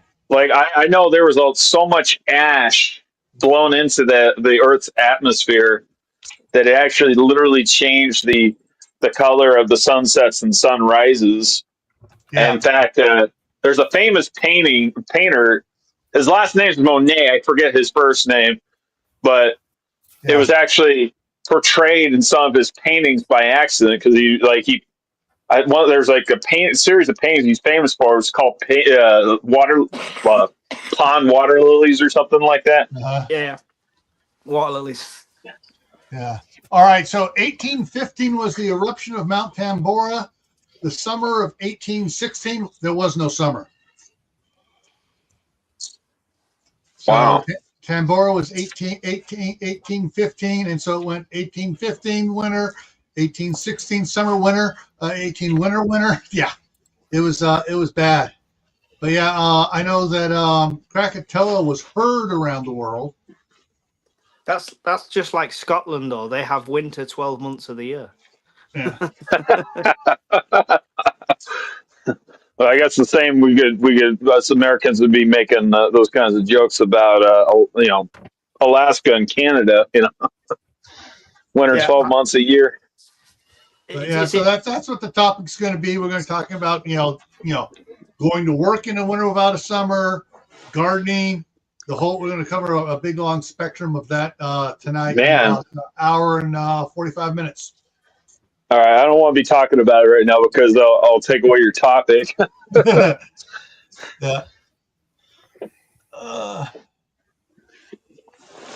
It's 13 months we have winter. It's just interesting to think about the logistical nightmare that would wage against everything. Oh yeah, it'd be insane. Agriculture for one. Yeah, that's what I'm thinking about is agriculture. I'm not talking about transportation. We can adapt to transportation, but that's the thing that would keep me awake. Yeah. Yeah. I think it's time for wrapping things up now. So Alrighty. Thought thanks, Geoff was guys, going to for show us stopping by. Geoff was going to show us the snow before we go. Yeah, I'm going to go on outside. Yeah. I'm just getting suited up. Trying to get. Yeah, you don't. This is like I said. It's unusual. Like I said, it's not unheard of, but it's unusual. Yeah. Hang on. Let me see. Can I change this camera? There we go. Facing front. Maybe. No. So yeah, it doesn't. They don't like to do it when you're streaming. You just got to turn the camera around. There we go. There we go. Yeah. Oh, that's Texas. Yeah, this is Texas. I park my truck out in the street. Normally have it in my driveway because I'm worried about this tree right here. This is actually on my neighbor's yard. I'm worried about those tree branches because like we get ice in between the snowfalls, and I'm worried about that tree getting enough ice buildup that it might smash my truck up. So I parked it out here.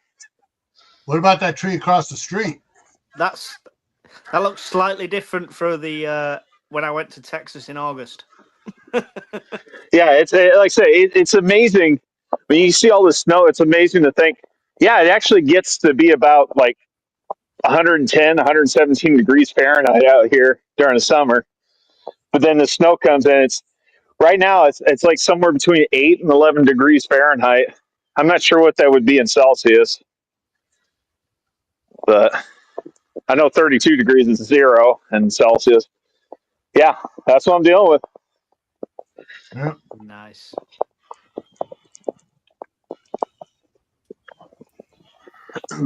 That's cool. Thank you for sharing that. Yep. So we wrap things up now, guys. All right. Thank you guys for stopping by. I appreciate it. All right. Thanks for having us on. Yeah, I'll go ahead and dip out too. So see you guys. See those that are coming over. I'll see you in about an hour and 45. All right. See you, Gil. It's always a pleasure to have you guys on, as usual.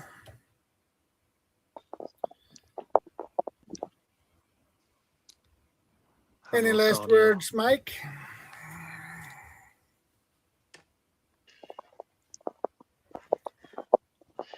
I lost you guys.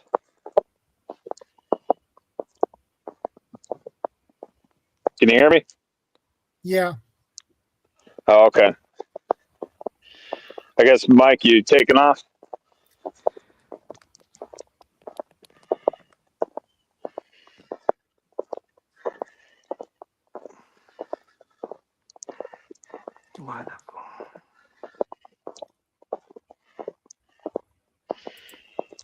You're very welcome, my own fire horse. No problem. And remember, guys, be part of the solution, not the problem. Thank you, Diors, for stopping by. I appreciate it. Thanks for inviting me. You're always welcome, my friend. So, take care, stay safe, God bless, and I'll see you next week. Same time, same channel.